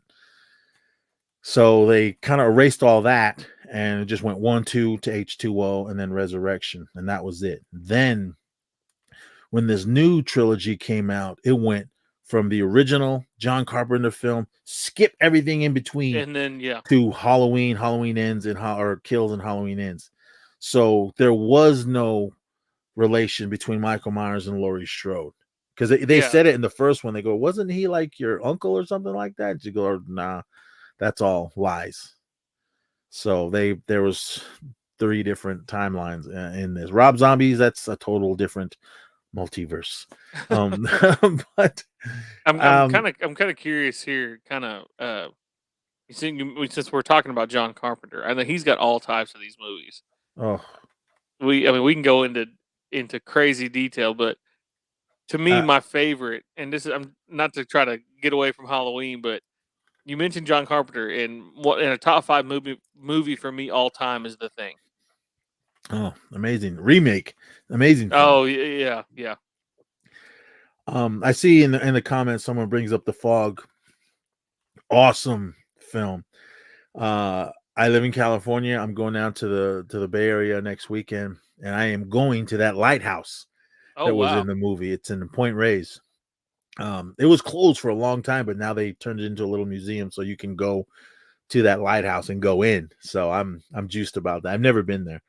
I love going to places where they filmed horror films. I've been to the Myers house. It was, I think it's in Pasadena now. They moved it. I've been there. I've been to the Nightmare on Elm Street house in Hollywood, and a block or two away from it is the house where Michael Myers got shot and fell off the balcony. That's like a block or two away from Elm Street. I've been to Silver Shamrock, that place in Halloween 3, the warehouse that had Silver Shamrock. I've been there. And a few miles up the road from there is Salem's Lot. I've been there to that place, that little town where they filmed the original TV series. Have you seen the new mini one? series? The new one, I loved it. I'm not gonna lie. I got about 25 minutes into it. And I'm like, I feel like I've already seen this movie. Like they didn't change anything, which I think is good. The only thing they did is they took an hour out of it because the original miniseries was 3 hours. They took out a lot of kind of the little backstories that were in that film, and they just focused on the vampire stuff, which was fine. I thought it was really good. But I mean, again, I like going to all those places. But yeah, I see in the comments The Fog, John Carpenter, awesome film. Got to work with Jamie Lee Curtis again and Tom Atkins, amazing. So that's an awesome film. And what's your favorite movie by him? John Carpenter, Escape from New York. Okay. I love Escape from New York. That one is amazing. My dad took us to see that. It was a double feature. My James Bond, Roger Moore, that I grew up with. That's how I was introduced. Everyone's, Sean Connery. Roger Moore is my James Bond, my 007. Yeah, those movies are goofy and racist in the earlier ones, but that's the character, that's the actor I was introduced to with James Bond. Sean Connery, awesome films. Daniel Craig, awesome. Even Timothy Dalton, the two that he did. I didn't like them when they came out, but now that I'm much older watching them, they were actually pretty good. Even the Remington Steele ones, GoldenEye, and all those. What the hell's that actor's name? Pierce Brosnan. That's my older son. That's his James Bond because he loved playing. I forgot about Pierce Brosnan. Doing those. When the video games started coming out, he loved. That's right. Those. That he goes. I asked him, "Who's your James Bond?" He said, "The GoldenEye guy." And my son Kyle, his James Bond is Daniel Craig because we went. I took him to see one of those ones that he was in. But yeah, The Fog, awesome film. Escape from New York, amazing. John Carpenter, man, The Thing. I remember going to see that in the theater. A buddy of mine, Mike, the guy that introduced me to Halloween, he was like, "Oh man, you got to go see The Thing. It's this, it's that." I'm like, "All right, cool." So I go and see it. I went to see The Fog, but the theater around my house, it was always a double feature. So the first movie was Don Coscarelli's The Beastmaster. And I didn't know what that was. It was after Conan the Barbarian, which I love. I was basically a knockoff from that. When in the 80s, after Conan the Barbarian, they came out with all these like sword and sorcerer type of movies. And Beastmaster was one of them. So I sat through that movie and I love that film. I just bought the 4K Blu-ray a couple of months ago. But then I had to sit through that before The Thing came on. And when that came on, just blew my mind on how awesome it was. That body horror, man, is just something different. Just to watch that type of stuff, to see the special effects of was it Rob Bottin or whatever? I think he's the one that did it. Amazing. I loved it. I know he also, I think he did the special effects in The Fog too. He was actually the main pirate guy in The Fog, which I thought was awesome. That movie's scary too. The Fog. I wasn't really scared in The Thing, but The Fog, I was hella scared watching that one. The premise of that one, or the plot on that one, was basically, didn't they steal something, or didn't they take? I haven't seen The Fog in probably. From what I remember, they took the gold from those pirate guys. They That's right. basically told that they put them on some island that had some kind of leopard island or whatever. I guess they were coming back from whatever, and they something about the lighthouse. They I don't know if I can't remember. I haven't seen the movie in a while. They didn't turn on the light or whatever. So when they crashed into the rocks and killed all those pirates, and then 100 years later is when they came back to that area, wherever it was. I think it was called Spivey Point or whatever. They wanted their gold back. I know the father guy was reading the story that he found in that church, and that big golden crucifix was in there, and that's what the pirates were after. I didn't really care for the remake with the kid from Smallville. Oh yeah. I think I watched that one time. I did. I saw it. The only time I saw it was in the theater, and I was kind of like, "This is a hashtag not my fog." Well, speaking of the fog, if you guys listen to our 31 Days of Horror, my buddy Mike, we are going to do a commentary for John Carpenter's The Fog. We're going to watch it, talk about it, describe what's going on the screen, and I basically do what I'm doing now, talk about the first time we're seeing that film. But we're definitely going to do that. But that movie is amazing. I loved everything about it, the score, everything, as well as the thing on what they did in that one. I mean, that was amazing. And the music, the score, based off that book. I think it's called Anyone There or something, like some short story. But the special effects in that one, for you Funko Pop collectors, I just got this one this morning in the mail today. I don't know if I saw this is the spider head when that guy's head comes off the table. Oh yeah. And then it crawls away. Man, that was wicked. that part's amazing. I mean, but everything in the thing was awesome. Did you like that prequel? Man, me and my mom went and seen it in the theaters when it came out, and my mom is such a huge thing. That's probably her favorite, besides Alien. We'll get to Alien. What you think of the new one if you've seen it? But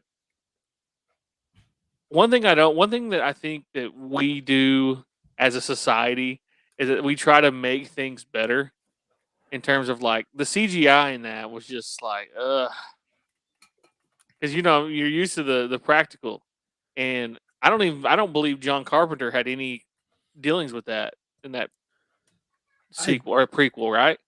He got paid. I mean, it was based off of characters, but he didn't have any development. Oh no, because you could tell it's different. Check. Yeah, it's different. I mean, I didn't mind it. I thought it was like okay, because I mean, after watching John Carpenter's The Thing, I always wanted to know, because that when it happened in the film, it happened before at that Norwegian camp, 50 miles away or whatever, and we see the aftermath when they go there. But then I'm like, wow, what happened? I mean, what did they go through? And then whatever year that came out, we finally get to see it. I mean, I did love the detail that they did. Yeah.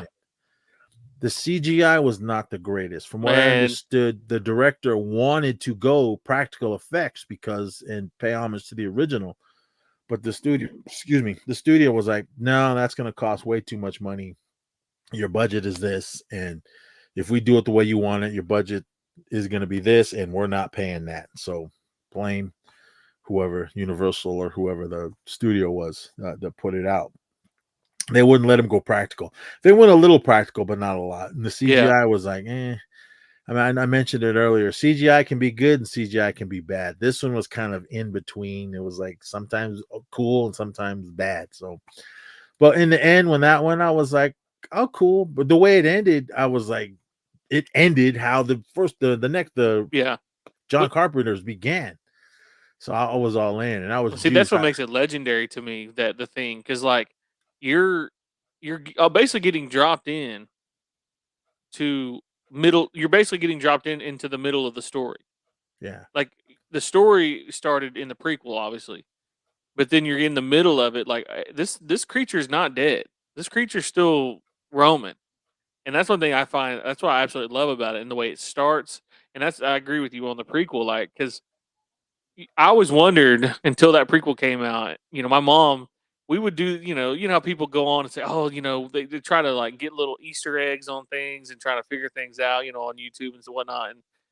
And we that was one of the conversations, like, how did that start? And then that movie came out, and like I said, I might have been middle school, I think, but growing up on that movie, when it, dropping us in middle of a chase basically to try to save, in quotation, save another camp from this entity or this being or this creature, and for us, as like everyone loves their dogs, Oh, but like for Kurt Russell at the very beginning of that movie to have a clean shot at this dog and decides to go, oh no, I can't.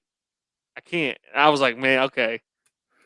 There's a lot of psychological things that's going on in that movie that, like, I was like, that it's like I said, it's in my top. It's definitely in my top 10, and it may be in my top 5 movies ever. because that came out in '82 and I was 11. I guess a shout out to my mom and dad for letting us. Well, you know what? They never really knew the movies I was seeing. I just leave the house. I'm going to the movies. All right, come back before dinner or come back before the street light comes on. So, shout out to my friend Terry. We went and saw this double feature, The Beastmaster and John Carpenter's The Thing. But Did you watch Vampires by John Carpenter? yes. What'd you think of that? I liked it. It was cool. It was 90s John Carpenter. James Woods, I liked him. I'm not so much now. He went a little loony. Yeah, he kind of crazy though. But it was a good movie. I liked what was going on. I mean, just this crew of just ragtag guys, that vampire hunters that go out and just chase vampires. And the head vampire. Oh yeah. I can't remember his name, but Terry Silver from Karate Kid 3 and Cobra Kai. If you guys are watching that series. He was awesome as the main vampire. Not so much the second one with John Bon Jovi. I was man, yeah. I tried. I couldn't. I tapped out. I mean, don't get me wrong. I love John Bon Jovi, but that movie didn't stick to singing. But kind of. I thought it was good. A lot of John Carpenter's films. I mean, the Fog, Escape from New York, Big Trouble in Little China, the Thing, Halloween. Even his very first film, Dark Star, which isn't the greatest, or Assault on Precinct 13. That one's I forgot amazing. about that one. Prince of Darkness, which is an awesome film. If you guys haven't seen that one, he did one called The Ward. I think that was one of his last films he directed. No, you forgot about one that's crucial to my childhood. They Live? Ghost of Mars? Ghost of Mars. All right, everyone. I love Ghost of Mars, man. I do too. And I know that's one that everybody hates. Yeah, I know. Shout out to Anthrax, my favorite band in the world. They did the music for it, and they don't even like talking about the movie. Man. That movie, and not to disrespect They Live, but They Live, like I said, like John Carpenter is one of my favorite directors, and I'm not gonna lie, Ghost of Mars, I just love the premise of, like, we escaped Earth because Earth was crumbling. We inhabit Mars, and we send people out to basically try to find life and try to get water and try to find all these things that Earth has. And they happen just to crack a seal for an ancient possessed demon or what. But to me, like, I like it because, first of all, like I said, don't hate, but Ice Cube kind of cooked. I liked his character, and even he's like, that movie, he doesn't like talking about it. I mean, just because it failed in the box office, I mean, diehard John Carpenter fans will enjoy it. I mean, when he did Memoirs of Invisible Man with Chevy Chase, everybody was like, why did he do this? I mean, why didn't he give us an action film or a horror movie? Or even when he did Starman with Jeff Bridges and Karen Allen. I love that film. They were like, wow, they want horror movie John Carpenter or action, shoot 'em up John Carpenter. I want that too, but I mean, everyone they got to do other things. And I thought those movies. And when he came back with Ghost of Mars, I was like, oh my god, because we had Escape from L.A. Was it the greatest? No, but I still don't love it. It was John Carpenter. Yes, it was good. I mean, I thought it was good. You know? Yeah, I mean, we got another movie with Snake Plissken, Kurt Russell, awesome. I was all in. We went and saw it opening night.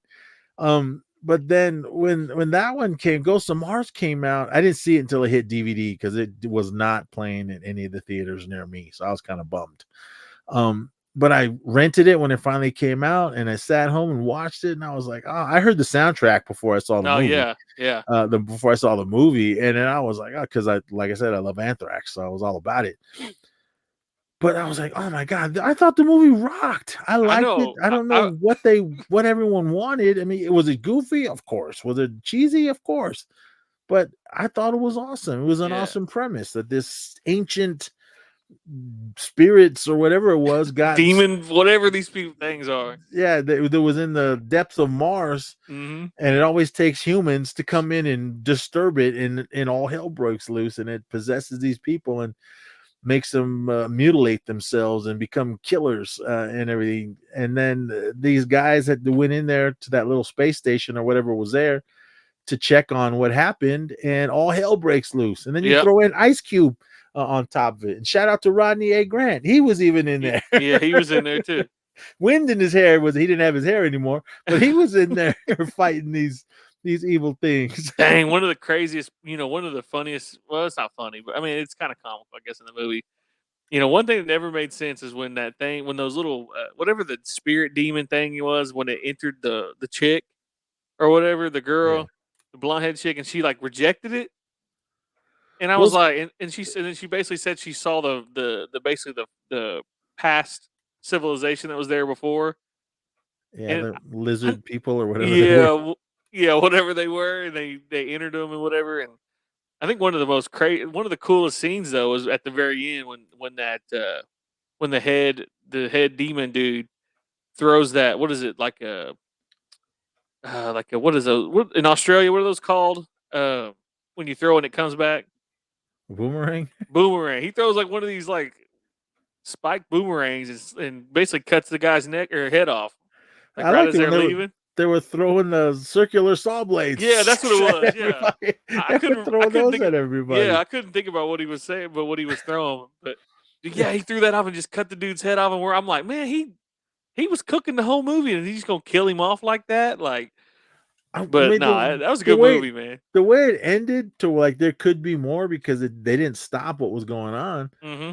I mean, I was like, give me more, but I assume it just tanked in the box office. And John Carpenter, hey, I did my best. And for us diehard John Carpenter fans, I loved it. I do hear people say that they didn't care for it; they thought it was stupid. I mean, no, I love movie watchers, critics, or whatever. First of all, I do not listen to critics at all.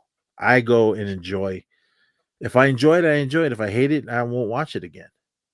I mean, when I do these 31 Days of Horrors, our newest episode is Hello, Mary Lou, Prom Night 2. I love the original one with Jamie Lee Curtis, but then this one came along, had nothing to do with their first film. And will I watch Hello, Mary Lou again? No, because it was terrible. But listen to our review on it.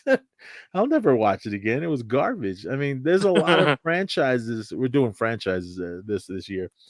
There's a lot of franchises that the movies start out strong and then they just get terrible as the movies go along. I mean, Halloween, were they all good? No. But I watched them all. Same thing with Friday the 13th. Were they all good? No. Well, in my opinion, only one of them was bad, and that was Jason Goes to Hell. I even liked the remake. I thought that one was cool. Nightmare on Elm Street. First one, amazing. I knew who Wes Craven was because of Hills Have Eyes and Last House on the Left and stuff like that. I remember I want to get your opinion on Hills Have Eyes too and all those sequels here in a minute. I like those, and then Nightmare on Elm Street comes along. I was like, oh, cool. I was like, who the hell is this? And Wes Craven. I'm like, oh, cool. It ought to be good. The trailer looked cool. We go and see the movie, left the theater. Man, that was awesome. Didn't know it was going to be a franchise. And then next year, whatever, we got Nightmare on Elm Street 2, Freddy's Revenge. I know that's got mixed feelings on it. I loved it. I thought it was an awesome film. Shout out to the guy that was in the main guy in it, Mark. Damn it, I can't remember his name. Go back years on the Magnus podcast. I actually interviewed him. He was a really cool guy. We talked about his earlier stuff, and then of course we talked about Freddy's Revenge. A lot of creative kills in Freddy too. Yeah, I mean, there's some subtext going on in there that some people were iffy on, especially in the 80s. I didn't, none of it bothered me.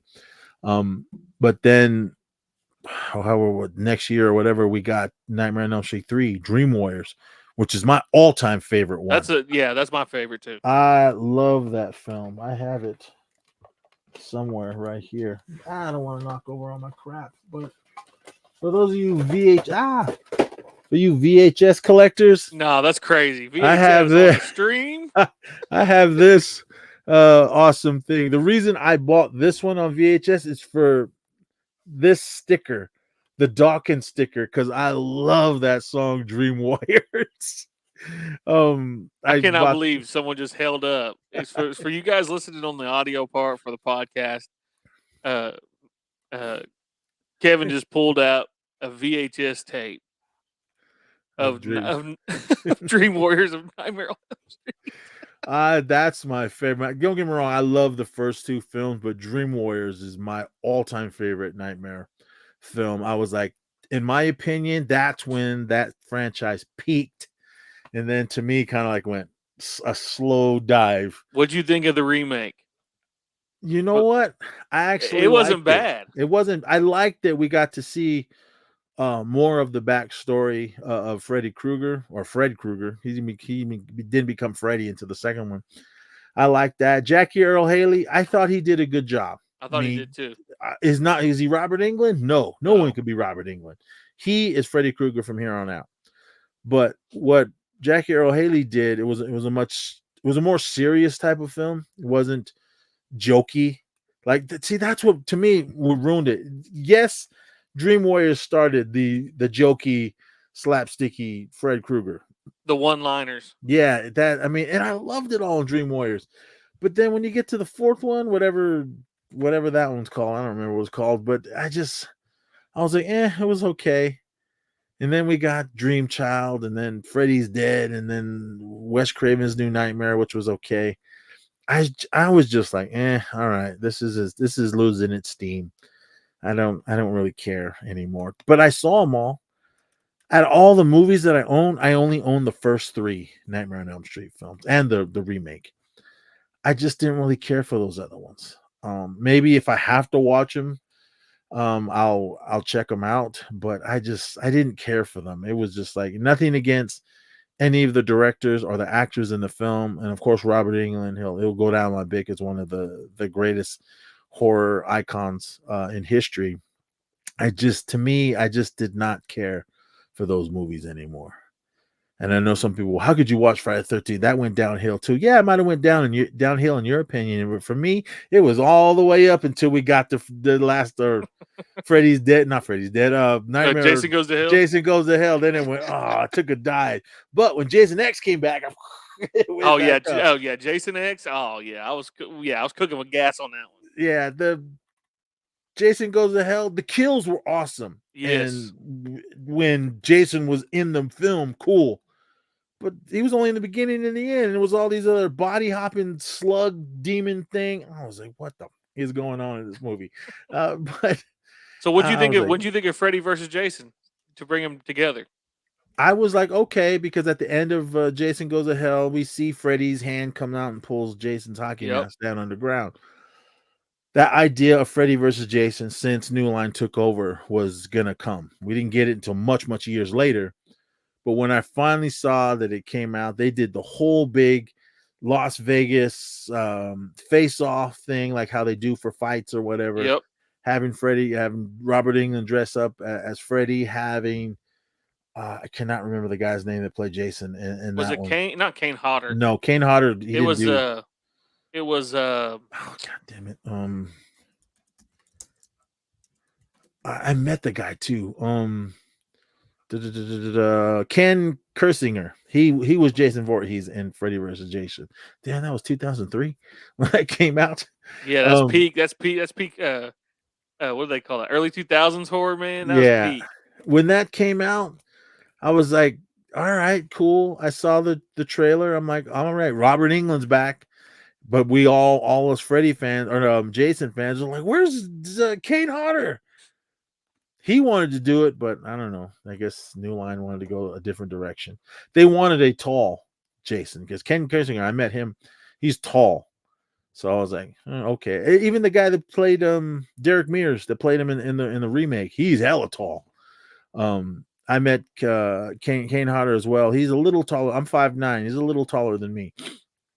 But dang, they made him look like he was like 7 foot. He's a big guy, man. He took a picture with me and he was like, "Can I choke you?" I went, "Okay." I thought he was just going to put his hands around my neck, but no, he was actually putting some force in the picture. Dang, pass out, just fall out. I was like, "Hey, man, I mean, I have that story. I met Jason, and he was choking me." So I met a few of the guys that played Jason. I even met the original Jason in the first film, Ari Lehman. He's an awesome guy, and he's got a cool little band. And for those of you on the East Coast, he seems to only play over there. His band's called First Jason. Definitely check him out. He came to Albuquerque, New Mexico for the Albuquerque Comic-Con, and it was on Friday the 13th, which was awesome. He did a performance across the street at this hotel. There wasn't many people in there, but I had to be there. I mean, I had to see his band. And the thing, we were in there having a good time dancing. There was a small little mosh pit, and some cosplayer dressed up as Jason was in there jumping around. If you follow East Society on TikTok, scroll through a few videos and you'll see I filmed a video of his band playing and Jason jumping up and down, slamming into everybody in there. It was crazy. I was like, that's how you celebrate Friday the 13th. But yeah, anyway, Freddy vs. Jason, the movie comes out. I go and see it. Packed theater. I hear in the little one-horse town that I live in. I was surprised it came here. Movie said and done, over with. I liked it. I liked what was going on. To see Robert Englund after all these years come back to do it, and then he basically said he was done being Freddy Krueger. He wasn't going to do it anymore. He actually came back in that TV show, The Goldbergs, that's set in the 80s. Mm-hmm. Put on all the makeup, and he did it for that episode, which was amazing. Awesome. Check out The Goldbergs. I think they said that he may. I think I may be wrong on this, but I think that he said he might reprise it if they asked him. I saw him at a convention, and he was talking about, I'm too old. He goes, I can do it if I don't have to do the physical parts of it, because he's what, 77 now? Yeah, he's an older guy, and he was like, I can do the talking and this and that, but when it comes into action, it was like, I don't have the strength to do it. So I'm like, I mean, even cool, right on. I mean, that's fine. But hey, as long because it's just the way his voice and the way that he, his facial expressions is just, it's unmatched. Being Freddy. Yeah, because when that remake came out, I was at WonderCon in San Francisco, and they had the panel for it like before it came out, and Jackie Earle came out and said, "Look, I talked to Robert Englund. He was he gave me his blessing. He was like, don't do what I did. Do you be Freddy Krueger." That's why it was a more serious film. I mean, of course they threw in some one-liners here and there, but not a lot. And Jackie Earle Haley, he's not a tall guy. And Robert Englund is, I know he's taller than me, but I thought he did an all right job. As far as the makeup, it looked in the remake, he looked like a real burn victim. Yeah. I mean, it looked like, so I thought that was really cool. They didn't really focus too much on his face. Yeah, we see it, but not as much. It was kind of like in shadows and everything. But if you guys do pay attention to the makeup jobs, like I did with these Nightmare on Elm Street films, if you realize, you watched the first, I just recently watched the first one. His makeup's cool, but as the films go on, it's the design in his face. I know it can't be just like the original. It changes. But then again, he's in Dream World, so I'm sure it'll change. But the makeup got better and better as it went along. When it got to Wes Craven's New Nightmare, I thought his makeup looked like awesome.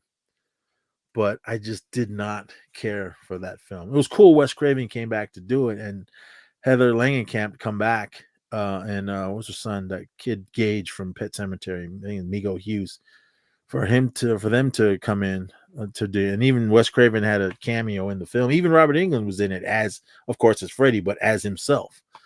I thought that was cool, but it was the movies. It wasn't like I said. I own all kinds of crazy movies. I don't own every Nightmare on Elm Street film because it was just like, yeah, it was part of my childhood, and I can appreciate who Freddy Krueger is, but those movies. I think those are movies I can't just, hey, I don't feel like watching a Freddy marathon.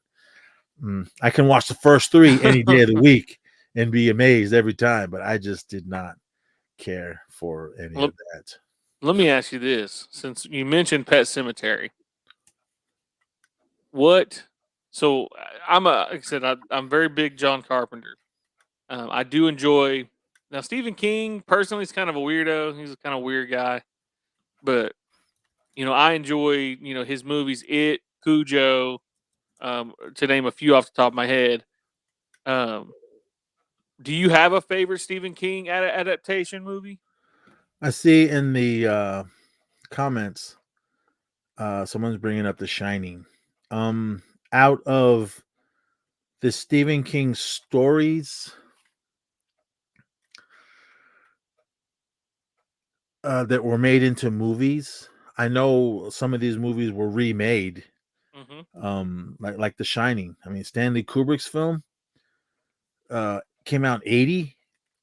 Awesome film. Yeah, I loved it. If you ask me what was my favorite Stephen King adaptation in a film, I'm gonna go The Shining. I loved it, but Stephen King doesn't like that movie because if you guys know Stanley Kubrick, which is one of my favorite directors, Clockwork Orange is my favorite film of his. He took that story and just made it his own. Took the characters from Stephen King's story, took the hotel and everything, but just made it his own crazy thing. If you watch the miniseries that came out in the 90s on The Shining, Stephen King is actually in that one. It was more on the book. I'm not a reader. I read comic books, everyone. But that TV series was more like the book. If you watch that, it was a documentary. It's called Room 237, I believe. They kind of, it was like a lot of conspiracy theories on breaking down The Shining on what this meant, that meant, and this and that. It was an interesting documentary. Do I believe in all of it? No. It was just interesting to watch. But I took The Shining for what it was. I thought it was awesome. I was like, it was a Stephen King story. Stanley Kubrick directed it. He makes weird movies, and I just loved it. What Jack Nicholson did in the film, awesome as Jack Torrance. Shelley Duvall, rest in peace. Yeah, rest in peace. She was amazing in that. The little kid that played Danny, I thought he was really good. What was going on in that thing? I don't know what was going on. There was a lot of weirdness. Those two, the Grady twins, still the most scariest thing I've ever seen in my life. It was, I don't know what it was, man. I mean, I'm 53. It scares the hell out of me. I got these little Grady twins. I got this. I got some other little action figures of them. Let me grab something really quick. Yeah, so an awesome film. I love every second of it. I am a skateboarder. I got this Grady Twins skateboard. Yeah. I love the back because this is like the pattern of the rug. Shout out to Kaplan Skateboards. I bought this just for this. I'm gonna hang it on the wall here in the studio. And for you guys listening on the audio part of the podcast, Nez just pulled up a skateboard of basically the two twins of The Shining, and then also on the other side had a rug, the rug or the carpet in the hotel. It's pretty sweet looking board. I won't skate it. I'm hanging that on the wall. But that movie scared the hell out of me. The first time I saw it, I didn't see it until it came on cable. My grandparents came to visit, and I was sitting there, and my grandma actually sat there and watched it with me. And she was kind of like, what are we watching? I don't know, scary movie, The Shining. So I loved it. But especially in the 80s, I mean, yeah, we had Carrie, we had in the 70s, which was an awesome film. Shout out to Academy Award winner Sissy Spacek. Mm-hmm. That movie was awesome. Even the second film, the Rage, Carrie 2, which I didn't see until recently, until a couple years ago. If you guys haven't seen that one, it does tie into the first film, and it was actually pretty good. I was shocked on how good it was. I mean, I just like, you can't beat what Brian De Palma did in his adaptation of Carrie. The remake of that, Chloe Grace Moretz, beautiful young woman. She wasn't it. She was no Sissy Spacek, but no. It was all right. I own it, of course. I mean, I did like it enough to buy it, but they tried that the final scene where they put the blood on her, and Sissy Spacek just hit it different, man. She's on it. Well, obviously she's a different level actor, Yeah, it was Academy Award winner. Plus, you throw in John Travolta in there. He was awesome. Dirty Pillows. I see that in the comment. I love that line in it. But it was all right. But yeah, what Sissy Spacek and Brian De Palma did, you couldn't top that. Going back to John Carpenter, Christine, that was an awesome film. Again, I don't read the books. I don't know. I just, all my friends tell me. Creep Show, I see someone mention that in the comments as well. Creep Show, the first one, amazing, as well as the second one. Creep Show 2 was awesome. Creep Show 3, nothing to do with Stephen King, garbage. Stay away from it. I love those anthology things. And then he started doing the TV stuff. That one movie, Sometimes They Come Back. If you guys haven't seen that, I think it's on YouTube. Check that one out. I thought it was pretty good. But as far as 80s going, Cujo, awesome film. Man, that's in my top 10 of all time. Dee Wallace and the little kid that was in that one, man. Mm-hmm. The guy from Who's the Boss? Danny Cooksey, I think that's his name. No, Danny Pintoro, I think that's his name. That little kid, what he went through, yeah, it was a movie, man. And it was fake, but that little kid went through hell. And was he really screaming and crying because he was scared? Man. I'm pretty sure he was. He was. I want to say that they, behind the scenes, I guess the dog, they had to get the dog all riled up to get onto to hit the window, and they had to I think they said they had to put treats or something, or to get the dog to kind of step up because. But the kid got scared, and that's one thing that this is a story, but I kind of got attacked by it. Like some dogs where my parents live, out in the middle of nowhere. There's this pack of dogs that attacked me on my bike, riding home, and I saw Cujo, and that just hit a memory for me. So Cujo is, I guess, it's basically it's obviously one of my top movies, but. When he's walking through when he had bust down the door and he's walking through there, and you can see the transformation over the course of the movie. He looks like a normal dog. He looks like a normal, and by the way, those dogs to this day, what is it, Saint Bernard? Nah. Put it in the house. Put it, put it on a leash. I need you to tie it up but over the course of the movie, you can see that transformation from looks like a normal dog, and he's still kind of with it. If you notice in the first part of that movie, he just, he attacks him, and then also he kind of leaves him alone. And so that kind of gives her more of a chance to kind of be like, okay, well, he's away, and then all of a sudden, he turns fully, like he's fully rabid. But that's, Cujo, man, is my favorite Stephen King adaptation.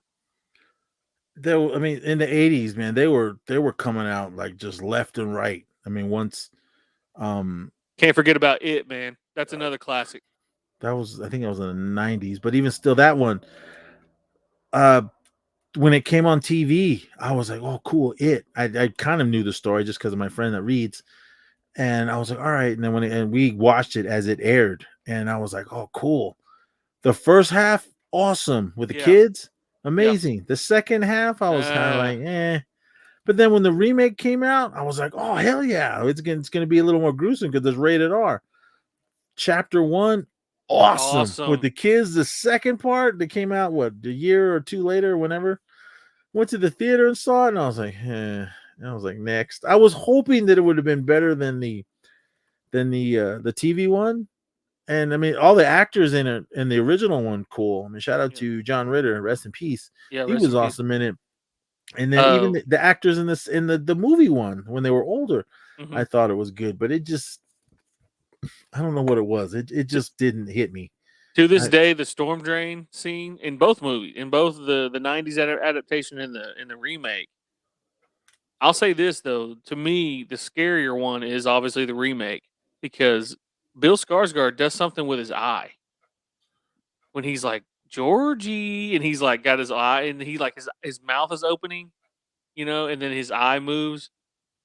I'm getting goosebumps. I remember seeing that for the first time. I went to theaters and seen it. Dang, my little cousin, when we had the VHS adaptation, the '90s version, we scared her so bad. She hates clowns to this day, but no, to me, it's up there too for me in terms of horror movies. But Skarsgård, when he opened his mouth, like to do, to eat Georgie's arm, when he and his eye moved, and I guess behind the scenes said that he actually can do that. Like he can leave one eye straight and the other one can turn. And I was like, ugh. Me knowing Stephen King from the 70s, I lived right around at the end of the block. There was a bookstore. I would always just go. The owners knew it. I would just go in there and just look at books. I rarely bought books, but I would just go in there and look at things. But I'd walk by their little section, that is Stephen King section, and seeing all these books. I mean, before they made into movies, I was like, all right, cool. Like seeing Cujo and seeing The Shining and all that on there before, but just being blown away. But when these movies came out, I loved them all. And I just knew Stephen King for his horror stuff. But then when other things started coming out, like later, like the Running Man, that was in the 80s when that came out, saying that that was written by Stephen King. I was like, what? And Arnold was going strong. He was one of the kings of the 80s, him and Sly and all them. So I was like, all right, cool, let's go see this. I knew it wasn't a horror movie, but I was just kind of like, all right, cool, sweet. But then I was like, all right, cool. And I mean, that kind of opened my eyes to like Stephen King's done other than horror films. And then of course, when the 90s roll around, we get Shawshank Redemption, which was an amazing film. And we get Dolores Claiborne, which was an awesome film. Firestarter was in the 80s, but I didn't think it was a horror movie. That one was pretty good. And just other things that came along, like Cujo. Yeah, they categorize it as a horror film, but it was just a dog that had rabies and was going wild. But and everything. So I was like, okay, cool. I mean, I was really into what Stephen King was putting out. And then of course in the late 90s we had The Green Mile, which was an amazing film. Yeah, that's a great. Cried my eyes out at the end. Man, I thought that was awesome. But again, the Stephen King, my favorite film or adaptation was The Shining. Of course, it had nothing to do with his book. Awesome film. But one of the other ones, which don't hear many people talking about it much, is a film that came out in 85. It was based off one of his little graphic novels. I think it was a graphic novel or it was a novella. I can't remember what it was, but the book was called Cycle of the Werewolf. But the movie, when it came out in 85, was called Silver Bullet. Yes, yep. With Gary Busey and the late and great Corey Haim, rest in peace. That came out. My buddy Mike, he read the book to me before the movie came out because he was like, "Oh man, this movie's coming, so let's read it." Hold on, really quick. Huh? What do you want? Is this yours? Yes. If you want to drink it, go ahead. Can I drink it? Go ahead. Sorry, that was my grandson. Everyone, it's bedtime. But Silver Bullet came out, so we went and saw the movie, and I was like, man, it was awesome. Yeah, what was awesome. Going on in that one. I just couldn't believe how amazing that film was, and I hope they never touch it. Don't give me a remake. I thought it was what it was, and it was perfect. And Gary Busey in that time is a madman too. Like he's just going like off the rails in personal life, but he also did Predator 2 in that time too, around that same time frame. From what I understand, I guess he had a motorcycle accident, and then Oh, okay. I think that's what started the craziness of Gary Busey. I mean, he gave us a lot of good movies. He was awesome in Silver Bullet. Yeah, he was. So, and kind of sticking to werewolf movies. Have you seen the movie Late Phases? is that the one when they were in that The nursing retirement home? Yeah. Yes. That was actually pretty good. That was I pretty liked good. it. It's got well, I can't think of that guy. He's an Italian guy, but he was in Stakeland, the vampire Stakeland 1 and 2. Have you seen that? I think it's not Dom. It's like it's I can't remember what his name was, but Late Phases. If you guys haven't seen that, it's about a guy who's blind and his son or his family send him off to a nursing home, and he lives next to a lady who has this real annoying dog, and all of a sudden one night he hears commotion, and the walls are shaking, and you hear the dog going crazy, and he's blind, you don't know what's going on, and all of a sudden you come to find out that there's some late phases going on. Yeah, the werewolves came into play. That movie was pretty awesome. One of my buddies said, "Oh, watch this movie. It's good." I was like, "All right, whatever." It was on Netflix, so I clicked on it and watched it. And I enjoyed it. I thought it was a good film. I also see in the comments, of course, we got to talk about American Werewolf in London. Oh yes, for sure. Awesome film. Classic. Again, my buddy Mike, hey, go see this movie. So me and a friend of mine, Terry, we go to the theater and see it, and just blown away by what I met the guy too, the guy that did the special effects, Rick Baker. I think he won Academy Award for the special effects in American Werewolf in London. It was just awesome what they did in it. I mean, the movie's really short and everything, and it's kind of to the point. To get attacked by a werewolf, his buddy dies but doesn't die, and I didn't realize it was going to be a comedy as well, like a dark comedy as well. But what they did, especially the special effects, man, and the transformation of the main character, they're turning into a wolf. It's like 3 or 4 minutes, but it's amazing on what they did. And now with CGI,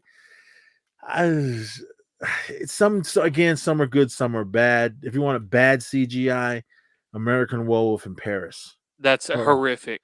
Oh, I saw that in the theater, and I left the theater like I just wasted $8. Probably like close to 15 with popcorn and a drink.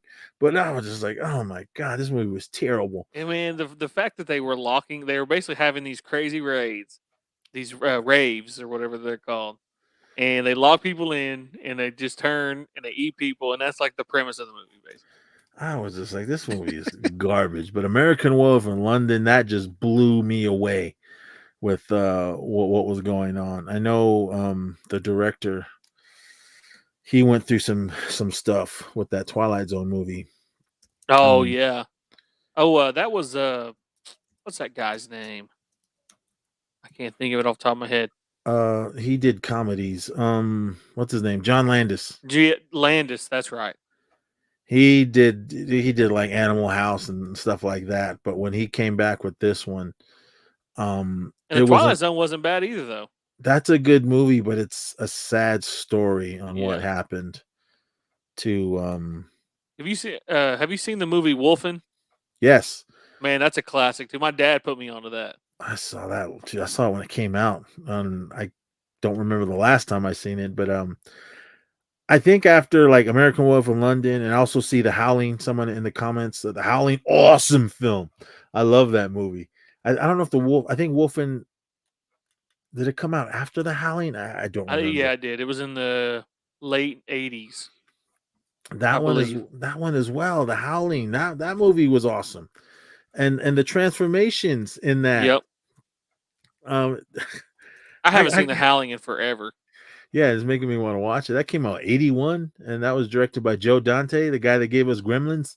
Oh man. That one was amazing on what was going on, and the special effects in that movie, it was crazy. Yeah, it was. I liked how the werewolves looked. I thought it looked really cool. Just like wolf, big, tall, long snout, big ears, furry claws, and everything. It was a little weird, but I liked what they did with it. It was just all the special effects and everything going on in the film, and I just loved what was happening in it. It was a little dark and weird in the beginning when they were in that little porn theater when Dee Wallace's character had to go. She was a reporter, had to go there and meet that weirdo. Stay out of those places, boys and girls. They're not good. But that movie was awesome. I mean, there was a lot of werewolf movies, vampire movies in the 80s. And if we're going to talk about vampire movies, my all-time favorite vampire movie was Joel Schumacher's The Lost Boys. Yeah, that's a good one. I love that film. Again, my brother Mike, shout out to him. He goes, we got to go see The Lost Boys. He saw it. It was the summer of 88, or was it 87? It came out in 87. We went and seen it, and I was like, oh, cool. I actually remember.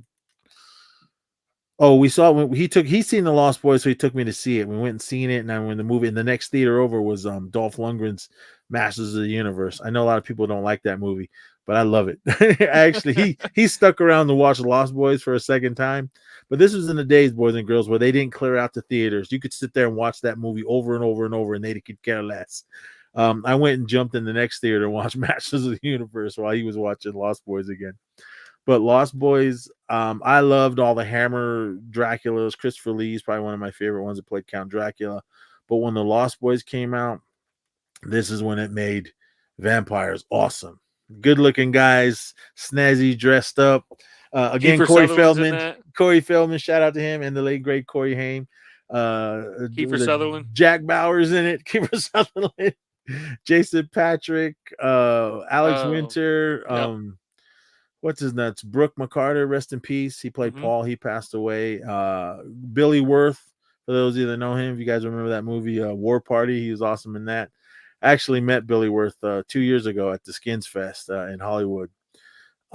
We just watched this Navajo documentary, and I was talking to the director and some of the cast in that film. And again, Mike, he was right there. He was like, dude.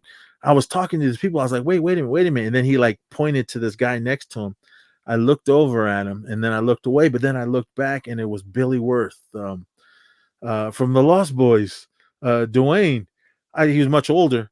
I looked at him, and I was like, I want to talk to you. Hold on. I finished talking to these Navajo gentlemen, and then I ran over to him, and I was like, dude, The Lost Boys is my favorite vampire movie of all time. And I was just kissing his ass and everything. You were awesome. Death by Stereo. That was an amazing.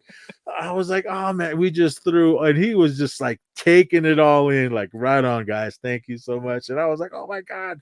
It's my all-time favorite vampire movie, and the soundtrack is amazing. I actually got to see the guy that sang the main title, the Cry Little Sister. I was at Texas Frightmare, and he was there, and they had a karaoke night party.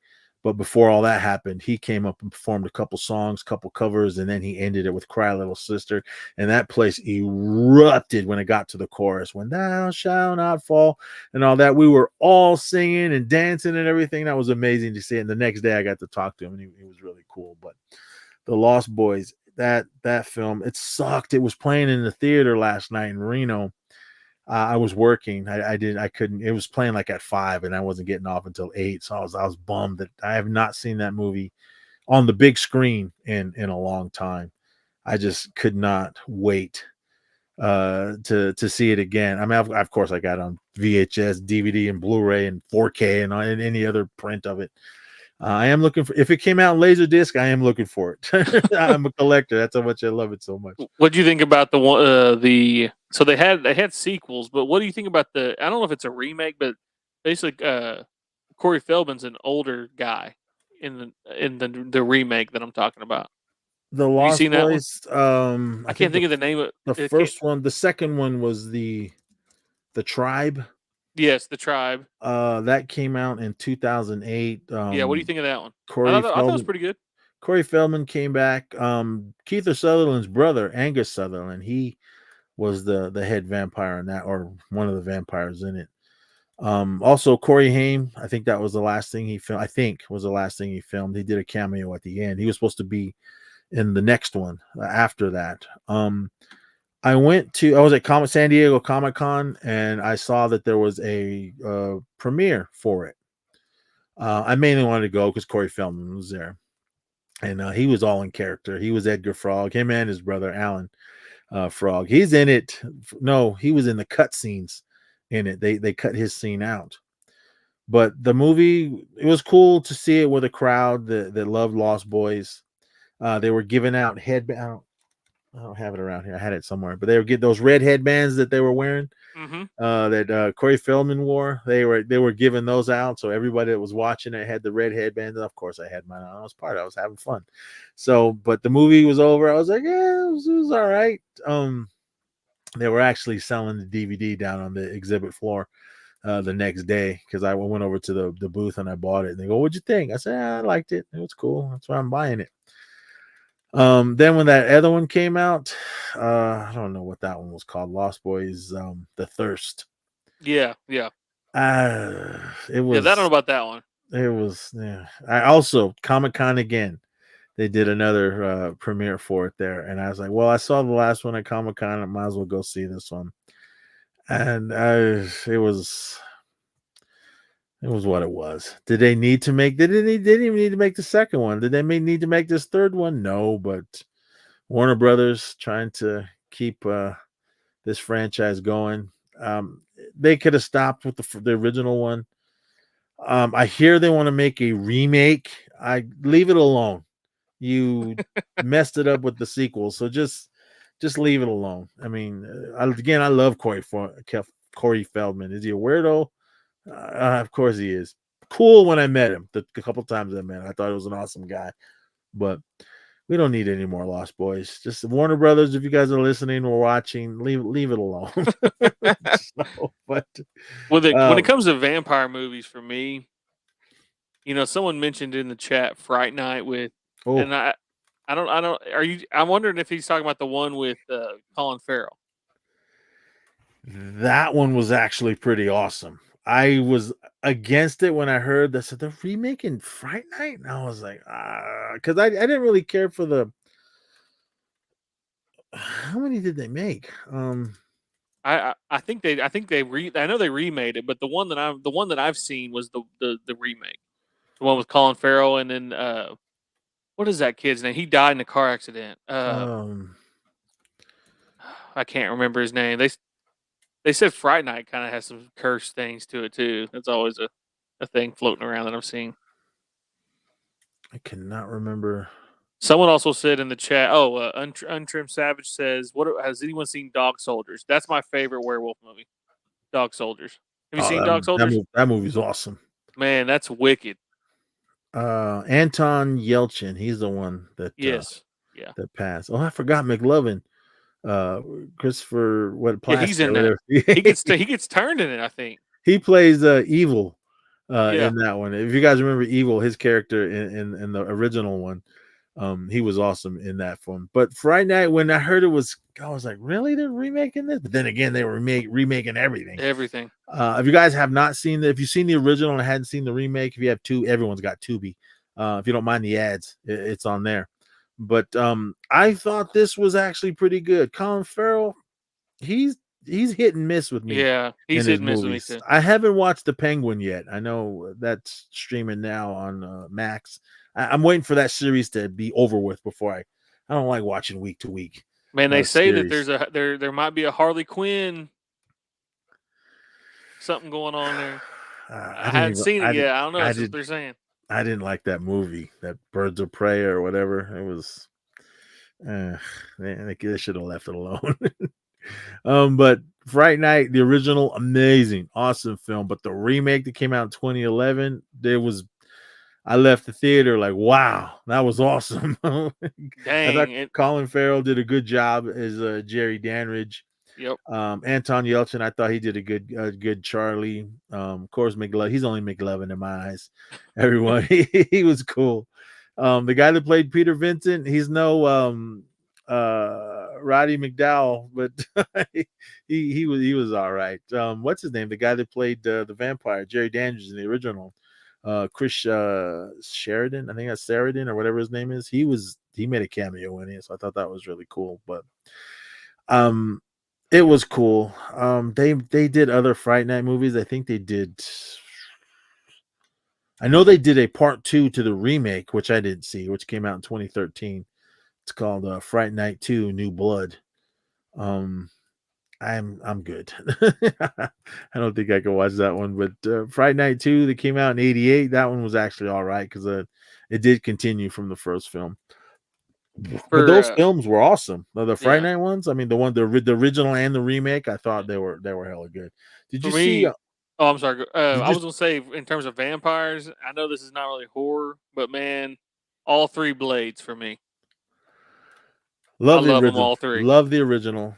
The second one, I liked that the vampires kind of turned into something else. I thought that was really cool. Blade 3 Trinity was cool. Triple H was in it. Man, he spine busted somebody, man. Yeah. I love when they put wrestlers in movies and they do wrestling moves. I mean, They Live, going back to John Carpenter. Yeah. The late and great Roddy Piper. One of the greatest. They Live. I didn't say this earlier, but They Live has the greatest fight scene probably ever. It's like 10 minutes long. And shout out to the guys from South Park that redid that in one of their episodes when they had like Timmy and Jimmy or whatever. The kid in the wheelchair and the kid on the crutches fighting. I was like, oh my God. South Park, it's not for everyone. Roddy Piper, man. It's funny. What's his name? David. What's his name? The guy that fought with Rowdy. What was his name? David. Keith David. Keith David. I couldn't remember his first or his name, but so Keith David came out in an interview. Was like, he said, that scene was really like not really supposed to be that long, but Rowdy just kept. He's like, no, like wrestling. You just keep going, and one thing about that, it looks like they're about to be done. They're both just real beat up, and then they keep going. Now that's one of the greatest. That's probably one of my favorite fight scenes, just like one-on-one street fight. But They Live. But no, going back to Blade, man. Blade 1, Blade 2, and Blade 3 those are my vampire movies. I'm not really a vampire guy. Ever since Twilight came out, vampires, I look at them like that. I don't know why. But I seen two vampire movies here, and this is 2 recommendations for a vampire movie. One's on Shudder. They might actually both be on AMC Plus or Shudder, but it's called Vampire. It's a Serbian/English movie about a guy who takes a job as a graveyard attendant, and then things start happening, and then the second one is an English movie, but it's it's something. Dang, I literally just had the name. My Heart Can't Take. My Heart Can't Take. I'm losing. Anyways, it's a vampire movie on AMC Plus. If you type in My Heart Can't Take, you should pull it up. But that's a vampire movie that isn't a vampire movie, but it kind of is. Basically, the story follows 3 siblings who one of the siblings has this disorder, quote unquote, that only thing he can eat is blood or drink is blood, and it goes from there. Okay, it's on Shudder. It's on Shudder. I think it's like My Heart. I can't take my heart, or I can't take my beating heart, something like that. Just 1 second. I might gotta let this dog out.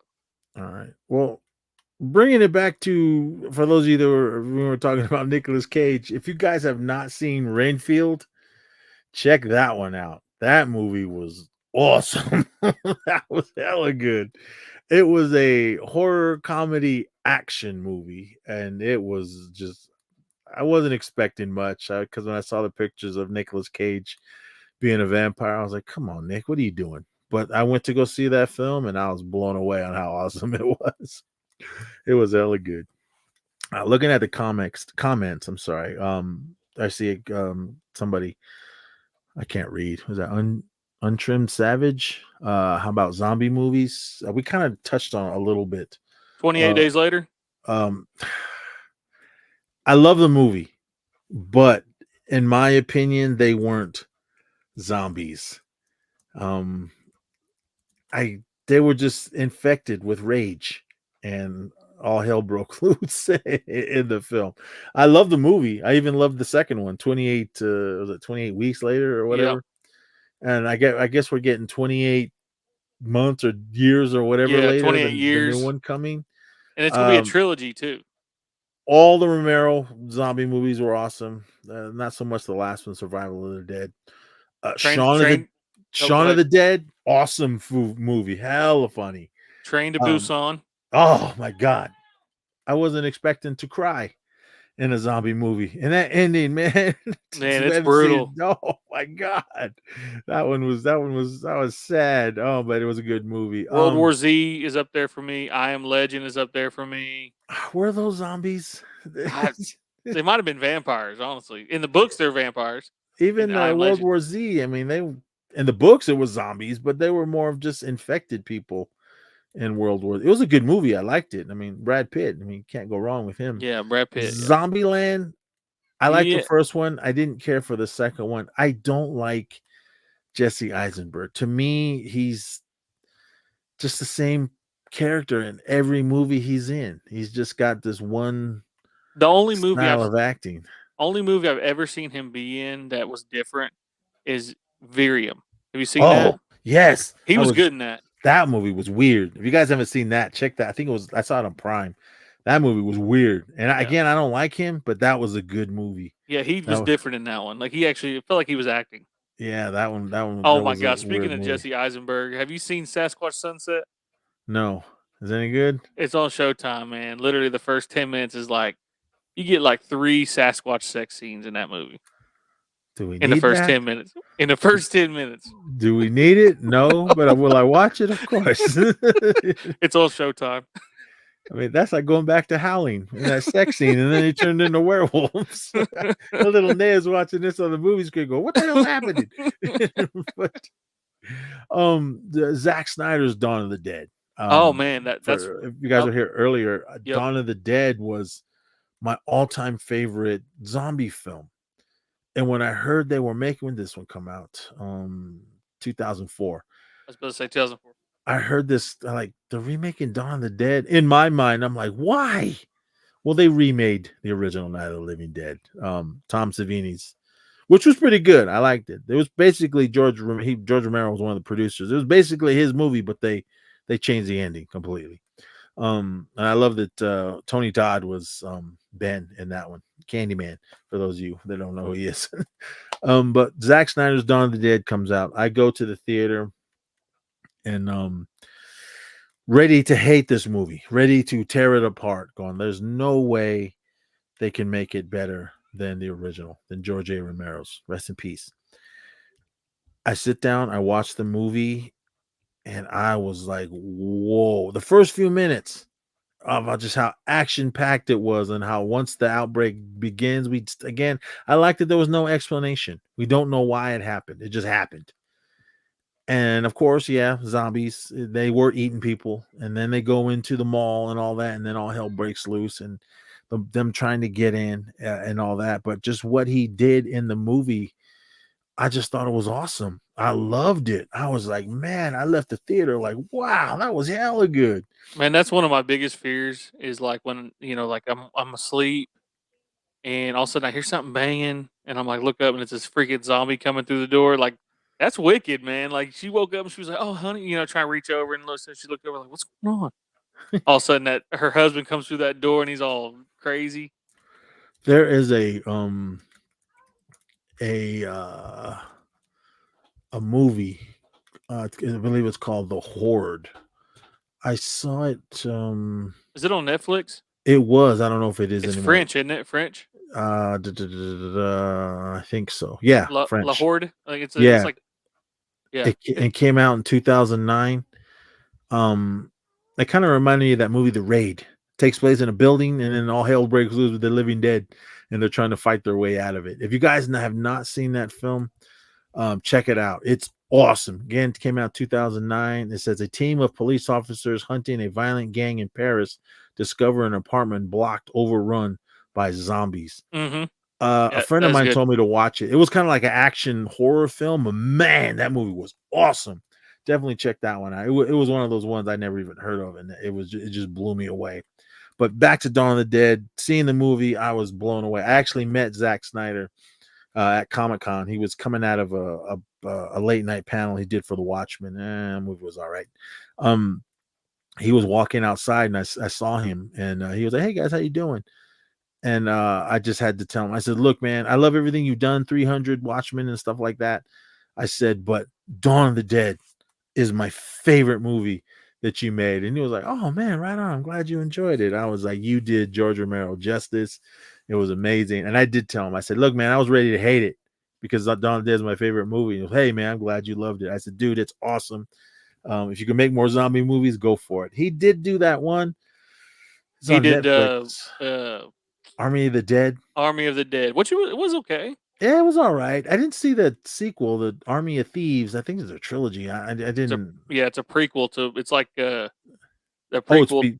Before. The prequel, yeah. Oh, okay. I say I never seen it, so I don't know.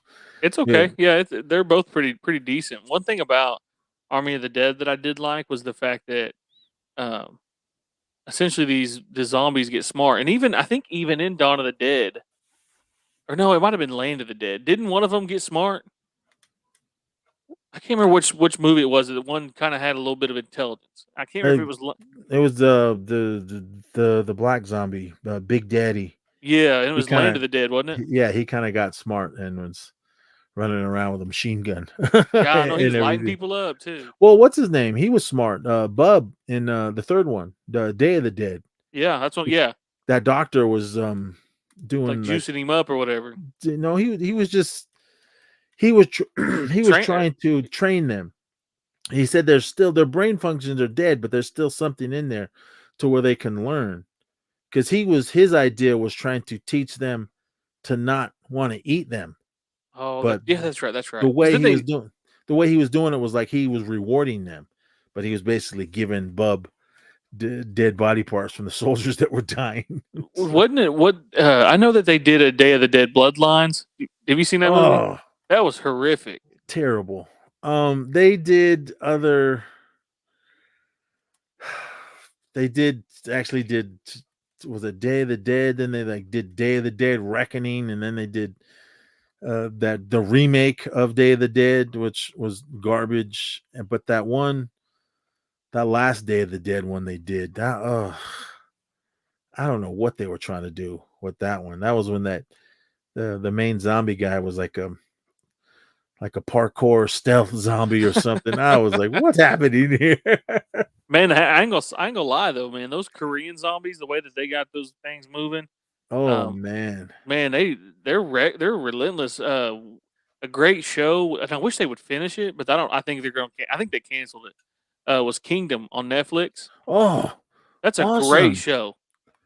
I loved what they did in that. I mean, just how they took the lore, but then they changed it up different. Like they can only run around at night. I thought that was really cool. I mean, even the sequel to Train to Busan Peninsula, that was okay. Pretty good. It was all right. I liked where they're going. Even the animated prequel. Was it Seoul Station? Yep. That one was pretty good. I mean, I was hoping they were going to make a third film. That there was rumors, but I don't know if they did. I mean, that one was all right. I mean, but we can't talk about zombie movies without going to Italian zombies. Lucio Fulci's Zombie, amazing film. Oh, I love it. That was like late 70s. Dang, that underwater zombie. Yeah, that was the one when he was fighting the shark. Yeah. How awesome is that? Golly. Then there was in the 80s, when I saw it in the theater, it was called Night of the Zombies, but I guess in other parts of the world it was called Hell of the Living Dead, and then it had some other name. I think it was called Virus or something, or I don't know. It had different. I mean, a lot of movies that are made in foreign countries, and when they come to America, they change the titles and everything, because Dawn of the Dead, when it was released in overseas, Romero's Dawn of the Dead, they just they titled it Zombie, And then when Lucio Fulci's zombie movie came out, they called it Zombie 2. And then there's this whole series of zombie movies that they kept saying was sequels to this and this and that, which none of them had to do anything with any of them. But I thought Italian zombie movies were good because if you watch those type of films, the gore factor's there, the practical effects, but their blood is like super bright red for some reason. And when Dario Argento comes into play with all the Giallo stuff and everything, that was cool. A lot of that stuff was really good. But Lucio Fulci, I liked what he did. Don't Torture a Duckling. That wasn't a horror movie, but it was a good movie. New York Ripper. That one was pretty brutal. The City of the Living Dead. But when I saw it's called City of the Living Dead now, but when I saw it in the theater, it was called The Gates of Hell. Right. The Beyond, that type of stuff. I mean, those horror movies were like thinkers. You had to think about what was going on. They're really slow and everything, but they're good. I mean, if you're a horror watcher, you love that type of stuff. I mean, not like America where it was just slasher after slasher film once that came in. I mean, the 80s was like king of the slasher stuff, but I loved all that. Let me ask you this, to switch gears just a little bit. I've been waiting. I'm kind of waiting to see what your opinion is on this director and all his quote unquote horror / thriller. And I'm sure you probably know I'm going to ask you. What is your favorite M. Night Shyamalan movie? It's not a horror movie, but Unbreakable. Yeah, that's a great movie. The second one he did after no, that was his second film after Sixth Sense, but Unbreakable. I mean, don't get me wrong, Sixth Sense was an awesome film. And did I see that ending coming? No, I did not. No. My wife and I went and saw it because she heard something saying it was hella good, but she didn't know much about it. And again, I didn't know anything about it. I didn't even know who M. Night Shyamalan was. I know who Bruce Willis was, so I went and seen it. And we were blown away with the ending of that movie. I was like, what? Next weekend, we went to go see it again. But when Unbreakable came out, I was like, oh, M. Night Shyamalan making another movie. I just assumed it was a horror movie. I went in and saw it, but it wasn't. It's a superhero movie, basically. Yeah, I was like, wow. I mean, Bruce Willis is back, and this movie, I loved everybody in it. I loved what was happening, and to throw Samuel L. Jackson in there. And then the ending, I mean, he had all these twists in his earlier films. Not so much in that last film, if you've seen his last movie, Trapped, which was all right. No, I loved it, man. I did too. It was actually pretty good. You know, one thing that he did in that movie, you know, we're both fathers, and like, this is gonna sound kind of crazy now. Y'all don't kill me for this. I don't want to hear this. I don't want to get a message saying, "Hey, you feel like you're killing somebody? You feel like you're gonna be a serial killer?" But like, I kind of feel it for him a little bit, like the Josh Hartnett. He played the dad. I was like, man, like, you know, he's just trying to enjoy a day with his daughter. Y'all out here got the SWAT teams after him, you know. But you know, one thing that I loved about that movie is it twisted us one way, twisted us another way, and plus it wasn't even really. Was it his movie or was it his daughter's movie? No, that was The Watchers. The Watchers was his daughter's movie. I like The Watchers. It had a good premise. I was just kind of, when we find out what was actually watching them, I was like, all right. Oh, the fairy or the fae folk of where were they at? Ireland? Somewhere over there. I was kind of like, but Trap sent you one way, then took you to another way, then you you ended. You know, I'm not going to ruin it since it's a fairly new movie, but it does twist you probably 3 or 4 times, maybe one time too many, I'll say. But I loved it. I enjoyed the movie. I'm a huge M. Night Shyamalan fan, so all y'all people that said you hated The Happening, I love that movie. Well, Jude, then I'm right behind you because I did like that one. I love it, man, because it's a environmental horror movie. Yeah, I mean, how many of those type of films did we ever have? Yeah, there, of course, there's nature taking over. But that one, I thought it was interesting. There wasn't so much of a twist in it. Because again, when you go see M Night Shyamalan, all you want is a twist at the end of these movies. Did I want a twist in every single movie? Yes. Did I want a twist in Trapped? Yes, I did. We didn't get it. The Happening. I wanted a twist. No, there wasn't one in that one either. And even Signs, which was an awesome sci-fi Yeah, film, awesome. there was no twist in that. Knock at the Cabin. It came out last year. That was a Yeah, good movie. that was a good movie. It was scary. I mean, on what was happening in it, but there was no twist. Now, what about The Village? I know that's a pretty polarizing twist. I liked it. I figured it out halfway through the film, so it wasn't. I was like, okay, but I did enjoy the film. Same thing with The Happening. Or what about Old? Did you see Old? Yeah, that one was good. That good, was kind of creepy. I liked what was going on in that one. Man, I'm sorry. I'm just whipping. I love M. Night is my favorite director. He did. There's a show on Apple TV Plus that him and his daughter produced, and he also directed, and she directed. It's called The Servant. I've been meaning to watch that. I do have Apple. I just haven't sat down and checked it out yet. But I never know when his movies are coming out. They just for me, they just come out of nowhere, and I'm like, whoa, he did this like Trap. I wanted to go to the movies. I was looking at my local listings, and I was like, what's this? And I kind of clicked on it to see, and then all I saw was directed by M. Night Shyamalan. That was all I needed to say. I didn't want to read into it. I didn't watch no trailers. I just went and saw the movie.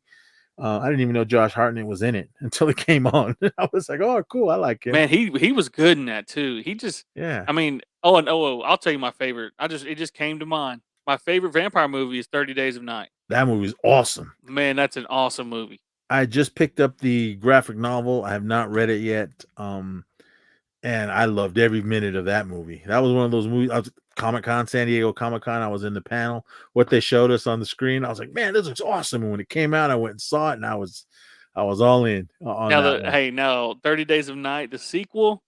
No. Now the vampires have their own little crew. Stay away from that one. But the first one, man, one of the greatest, and this was in the trailer. I remember seeing this. Was when the dude, when they arrested the guy, and he said they're coming. I was like, oh man, who's coming? And then was that Ben Foster? He was awesome. Yeah, Ben Foster, man. But swinging back to M. Night, Unbreakable was my favorite one. When Split came out, I thought that was a good movie. Yeah. What's his name? Professor X. Yeah. James McAvoy. I about said Fassbender, but I feel like they're the same person. Yeah, he was awesome in that role. I was like, man, Academy, you guys are killing me. Anya Taylor-Joy, she was pretty good in it too. Oh, Anya Taylor-Joy. I was like, oh my god, I was just M. Night Shyamalan, and then waiting for the twist at the end. The movie was amazing. James McAvoy took that role and killed it. We get to the end, credits kind of rolled for a second, and then it comes back, and they start talking about. They were like they're watching some newscast talking about his character, and then one of those like, oh, it kind of reminds me of that one guy, that something happened, and I can't remember exactly what they were saying, and then you just heard someone say Mr. Glass. Because that girl was like, I can't remember his name. Then you see Bruce Willis's character, and he goes, Mr. Glass. When that happened, I shit you not, I like flew out of my seat and went, oh my God, I just could not believe it. Out of all the movies, out of all the twists, except for Sixth Sense, I was blown away. I was like, because I loved Unbreakable that much, to know that this was in that universe and we were getting a third film. I was like, oh my God, I just could not believe it. My wife was like, what? Even other people in the theater were like, what? I said, you guys didn't see Unbreakable? And they were like, I don't remember which one was that. I was like, oh my, I was like beside myself. I like grabbed my hair. I couldn't believe it. So, hey, then Glass came out. Yeah. No, Glass was good, man. Glass was so good. I enjoyed it. I didn't. You didn't like it? I didn't. I loved it. I loved it. Let me watch it again, everyone. I was juiced. Went to the theater to see it. We got Samuel L. Jackson, Bruce Willis, James McAvoy all in one movie. And I was like, okay. I was like, man, this is how you're ending it. But I don't know. I need to watch it again, everyone. But yeah, I mean, I was not a fan of Last Airbender. That was terrible. Shout out to my son Kyle. He loved that story, and he watched the anime and everything. He was like me. He was, that's not what happens. he was like complaining through the whole movie. I didn't know the story. I didn't know. I just went. It was an M. Night Shyamalan movie. I was just taking it for what it was. He was mad when we left the theater. I also went to go see After Earth, where the one with Bruce Willis, not Bruce Willis, Jaden Smith and his dad, Will Big Willie style, Will Smith. Yeah. I was like, oh, that was all right. Then at the end, directed by M. Night Shyamalan, I was like, what? Whoa! I liked the movie. I haven't seen it. I've never seen it. It's the only M. Night movie I've never seen. I liked it for what it was, and not watching the whole movie and not knowing it was an M. Night Shyamalan movie. I thought they did good by keeping that a secret. So, I mean, once it came out after it was released, I'm glad I saw it the night it came out, because then everybody was like, "Oh, and then all the haters came out." I thought it was a good movie. I liked it. The one I haven't seen is Lady in the Water. I've never seen that one. I only seen half of that movie, and it was pretty good the first half. It's just like, man, you kind of get lost in the. Yeah, I know Paul Giamatti's in it. What's that redheaded girl's name? She was in. She Bryce was in the Dallas Village. Howard. Yep, she was in it.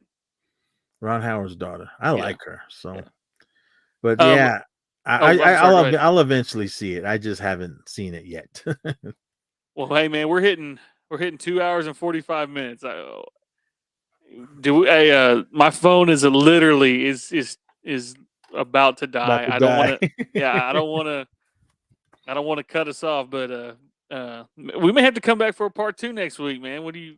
Yeah, we like you said before, man. I can talk horror movie. We just touched a little. We hadn't even got the psychological thrillers. We haven't done none of that. Or we hadn't even the Japanese horror and Korean horror. We touched a little with Train to Busan, but Japanese horror, we haven't hit any of that and everything. We're kind of just hitting the bases of everything, but there's so much horror. We haven't even talked Universal Monsters. Kind of did for a second, but not really. Hadn't even talked about creature features, man. Hadn't even talked about nothing, we hadn't even hit aliens yet. Yeah, we haven't even hit Alien or any of that.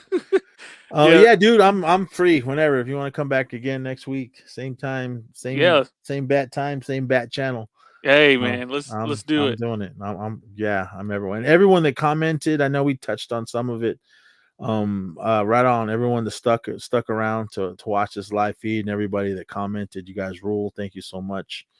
Where can they find you? Everywhere. Instagram, TikTok, Facebook. You can either search E-Society on all of those platforms. The MacNez podcast, same thing, all the platforms. I do my shows, the MacNez podcast, my solo show every now and then. I do have a new episode coming, really. Probably be coming out next week. I got this awesome band from Albuquerque, New Mexico, Suspended. 3 beautiful sisters with Death thrash band. They're awesome. I got them on the show finally, so that episode is coming. But E-Society, we're going strong with our 31 Days of Horror. Talked about all kinds of horror movies that I grew up with, and every now and then a new one. I'm also a part of the Horror Returns podcast. You can go to thehorrorreturns.com. Listen to when I'm on that one. I know the last episode we talked about the original Salem's Lot and the new one. I also do other shows in that network. If you like for you wrestling marks, we do the Wrestling Returns. We do, if you like action movies, we do the Action Returns, and then we do a one called THR Presents Stream Fiends, where we talk about all movies that we find in all these streaming platforms. We just pick random ones and we talk about it. Be action, horror, serious, musical every now and then. I know my buddy Brian doesn't like musicals, but we do whatever. So yeah, I'm all over the place. And yeah, just search MacNez or E-Society and have at it. Listen to everything. Our Spotify feed is where all our 31 Days of Horror episodes are. So you can go to Spotify and search E-Society or MacNez, and it should pop up on there, and just have at it. Or go to our Facebook pages, and there's always links to those episodes there. Or follow us on X, Twitter, whatever you call it. Instagram as well, E-Society, E-Society Pod. There's 2 different E-Society Instagram pages. One of them we got locked out of our first one for some reason. I have no reason why, but we opened up another one, and there's all kinds of stuff on there. There's links to our Podbean feed as well as our Spotify feed. So go there. And yeah, but dude, again, we could be here all night. And that's what I know. I was surprised we went this long. No, I enjoyed it, man. I wanted to go till my phone was about to die. So yeah, I mean, we'll be back, everyone, to talk more. And again, everyone, shout out to all you that stuck around and commented. We did touch on some of those films, and if you guys have suggestions, come back again in those comments, and I'll read what I can, and we'll touch on them. And I see someone, Untrimmed Savage, brought up Squirm. I love that movie. I wanted to bring that one up. I saw the comment, but yeah, that was a awesome film. We'll definitely talk about that one. I give me a reason to watch it again. I haven't seen it in a long time, but I did enjoy that film. But everyone, thank you so much for listening. Thank you so much for watching. For those of you that watched on YouTube, right on. I love horror movies. I love everything. I just love movies, period. But yeah, we'll come back and we'll talk about more. But dude, right on, brother. Thank you so much. I got to get you on my show at some point. Hey, let me know. And talk about whatever. Yeah, man, let me know. I mean, hey, the wrestling. Hey, I'll mark out with you, man. I will. No. But Kevin Nez, everybody, man, I appreciate you coming on. Hey, you guys can find me on the Warcry Pod at TikTok, Yahola Tiger on Facebook. Make sure you send me a message. Let me know where you heard me, and then if you add me as a friend, then it makes it easier for me to know who you are. If you got a story, this is Creepy Part 7, I believe. It's coming out in the later part of January, probably New Year's time frame. realwarcrypod@gmail.com. And I appreciate everyone that continues to support the podcast. I appreciate Kevin Nez for joining me. And we'll be back, guys. Part 2. Appreciate you. Have a good night.